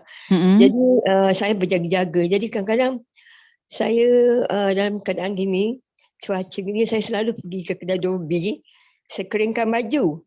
Jadi tiap-tiap kali saya keluar pergi kedai atau pergi ke mana-mana lah, saya akan jumpa orang lelaki ni tau. Tapi saya anggap macam diri saya ni dah yang berusaha. Makcik anggap macam kita dah berusaha macam mak tau. Orang akan panggil kita cik ke makcik kan. Jadi tiap-tiap kali saya pergi kedai ke mana-mana, orang-orang lelaki ni, mereka akan tegur saya tau. Jadi saya pula jenis macam kalau orang tegur, tak tahulah, saya pun tak tahu apa diri saya, kadang-kadang terlampau ramah ke apa, tak tahulah. Jadi mereka akan tanya saya lah, duduk mana, apa-apa berbual-bual. Jadi macam mana pandangan Ustazah? Saya anggap diri saya ni sebagai orang tua. Dalam saya berbual, kadang-kadang saya akan nasihatkan mereka lah, selalu ingat Allah, berselawat, apa-apa gitu. Jadi macam mana pandangan Ustazah? Terima kasih Ustazah, maaf. Sama, tak apa. Cik percaya tak? Saya pun macam tu. Saya tak tua pun. Tapi saya pun macam tu. Saya tak boleh diam. Maksudnya lagi-lagi kalau orang kita kenal lah kan. Macam kita kat Singapura kan, kita duduk kat blok kan. Kita ada jiran tingkat sini, tingkat ni kan. Pakcik ke. Kalau kita kenal, kita greet. So itu yang saya cakap tadi, kita kena faham kebiasaan, adat. As long as kita jaga batas. Cik bila tegur dengan abang tu ke apa, janganlah sampai bertepuk tampar dia. Itu dah datangkan fitnah. Tapi kalau cik apa khabar? Baik, alhamdulillah. Apa tu? Balik kerja, kita tak ada masalah. Bagi saya tidak ada apa-apa yang mendatangkan fitnah, kemudian tidak melampaui batas, kan? Kemudian bukan berbual macam itulah cik ni macam bersendirian kan, itu namanya datangkan fitnah. Itu saya cakap je, maksudnya bukan bererti apa yang kita cerita tadi tu bukanlah bererti kita perlu untuk terus putuskan hubungan kita dengan masyarakat. Tak. Kita jaga batasan. Sifat malu tu mesti ada, jaga batasan. Tapi kalau memang uruf, kebiasaan kita yang masyarakat tu memang tak bertanya khabar, saya biasa buat macam tu. Percayalah, apa dekat pasar pun saya berbual macam kawan. Saya duduk beli makan. Ni saya cerita je sekejap. Saya duduk beli makan, saya jumpa strangers lah. Tapi dia macam hi, hello you waiting for your food ya. Berbual dengan dia macam kawan sampai anak saya cakap macam, Umi kawan ataupun jiran ke? Kenal ke? Macam tak kenal. Lepas tu, kenapa Umi berbual dengan dia macam tu?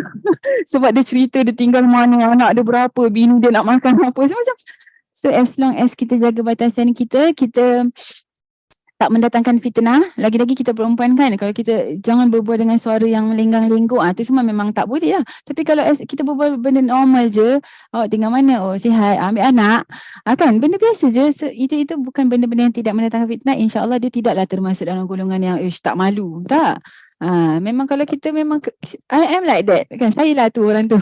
Saya memang macam tu, saya tak boleh diam. Lagi kalau tengok orang tu ramah lagi, saya pun peramah. Jadi macam saya cakap tadi lah, kita jaga batas, kita jaga sifat malu kita jauhkan diri daripada fitnah. Kita jaga diri daripada fitnah, insyaAllah tu tak ada masalah lah cik, berbual dengan Abang Dobi ke apa. Cuma macam tadi lah, jangan ada physical punya macam berpegangan ke apa ke, ataupun sampai apa-apa yang mendatangkan syahwat dia ke, tu tak boleh. Tapi kalau perkara-perkara lain, tanya nama, tanya khabar kan, menasihati tu semua tak ada masalah. Berapa banyak guru-guru agama kita ustazah-ustazah kita yang pernah mendapatkan nasihat-nasihat guru-guru mereka untuk kehadapan menjadi figure yang ada dekat depan jemaah lelaki ada, perempuan ada, untuk memberi nasihat. Itu tidak ada masalah. Itu tak ada masalah. Jadi ramai kan ustazah-ustazah yang boleh belajar berceramah di hadapan orang, tu tak ada masalah. Jadi as long as kita jaga batasan lah. Kasih Ustazah. Waalaikumsalam. Sama-sama. Assalamualaikum warahmatullahi. Ada hadis yang ikutilah zaman kamu. Ikutilah zaman kamu Alamak, saya tak sampai pula sekarang ni. Ada siapa boleh jawab tak? Ada tak hadis tentang apa? Hadisnya kamu lebih tahu keadaan zaman kamu. So ada tu je kecil dia punya matan dia. Ustazah, maaf saya celah. Sorry Nen, kat celah. Ustazah, saya pernah dengar lah hadis ke apa, kita kena didik anak kita ikut zaman. Zaman dulu dengan betul tak Ustazah?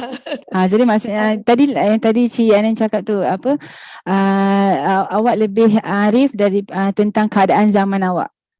So zaman kita, tempat kita lebih tahu. Jadi kalau kita pergi tempat yang memang perempuan dia dekat rumah je, macam tadi tu kat Tarim tu, memang kelakar lah kalau kita nak bertegur siapa dengan lelaki macam tu memang kelakar. Tapi kalau kita punya uruf, kebiasaan zaman kita dekat tempat yang kita duduk tu macam tu, tak ada apa-apa, itu bukan fitnah. Maknanya itu bukan fitnah. Okay, wallahu a'lam bissawab. Ada apa-apa lagi? Kalau tidak, saya bertutup dengan doa penutup insya-Allah. Terima kasih Puan Syahnas. InsyaAllah tak ada apa-apa lagi, kita tutup dengan doa penutup insya-Allah. Bismillahirrahmanirrahim. Rabbana anfa'na bima 'allamtana, Rabbi 'allimna alladhi yanfa'una, Rabbi faqihna wa faqih ahlana wa qarabatin lana fi dinina ma'a ahli al-kuntri unsa wa dhakar. Rabbi wafiqna wa wafiqhum lima tartadi qawlan wa fi'lan karama, warzuqil kulla halalan daima wa akhilla atqiya ulama, nahdha bil khairi wa nukfa kulla syar. Rabbana aslih lana kulla syu'un wa akirra birridha minkal uyun waqdi anna rabbana kulla duyun qabla an ta'tiyana rusulul manun waghfir wastur anta akrama man satar. Wa salatullahi tawshal mustafa man ilal haqi da'ana wal wafa bi kitabin fihi linnasi shifa wa alal alil kirami syurafa wa ala sahbil masabihil wurar. Allahumma hdina bihudak waj'alna mimman yusari'u fi ridak wa la tuwallina waliyan siwak wa la taj'alna mimman khalafa amraka wa asak. Wa hasbunallah wa ni'mal wakil wa la hawla wa la quwwata illa billahil aliyyil azim. Ya Rabbana atarafna bi annana iqtarafna wa annana asrafna ala ladha ashrafna fatub alayna taubah tawsil li kulli hawbah wastur lana al-awrati wa amini rawati waghfir li walidina rabbi wa mauludina wal ali wal ikhwani wa sairil khillani wa kulli dhi mahabbah aw jiratin aw suhbah wal muslimina ajma' amin ya rabbi fasma' fadlan wajudan manna la biktisabin minna bil mustafa rasuli nahdha bi kulli suli بالمصطفى الرسول نحظى بكل سول بالمصطفى الرسول نحظى بكل سول صلى وسلم ربي عليه عد الحب وآله والصحب عداد طش السحب والحمد للإله في البدء والتناهي حمدا كثيرا دائم ما هبت النسائم سبحان ربك رب العزة عما يصفون وسلام على المرسلين والحمد لله رب العالمين سبحانك اللهم بحمدك أشهد أن لا إله إلا أنت أستغفرك وأتوب إليه بسم الله الرحمن الرحيم. Saya bacakan surah Al-Asr.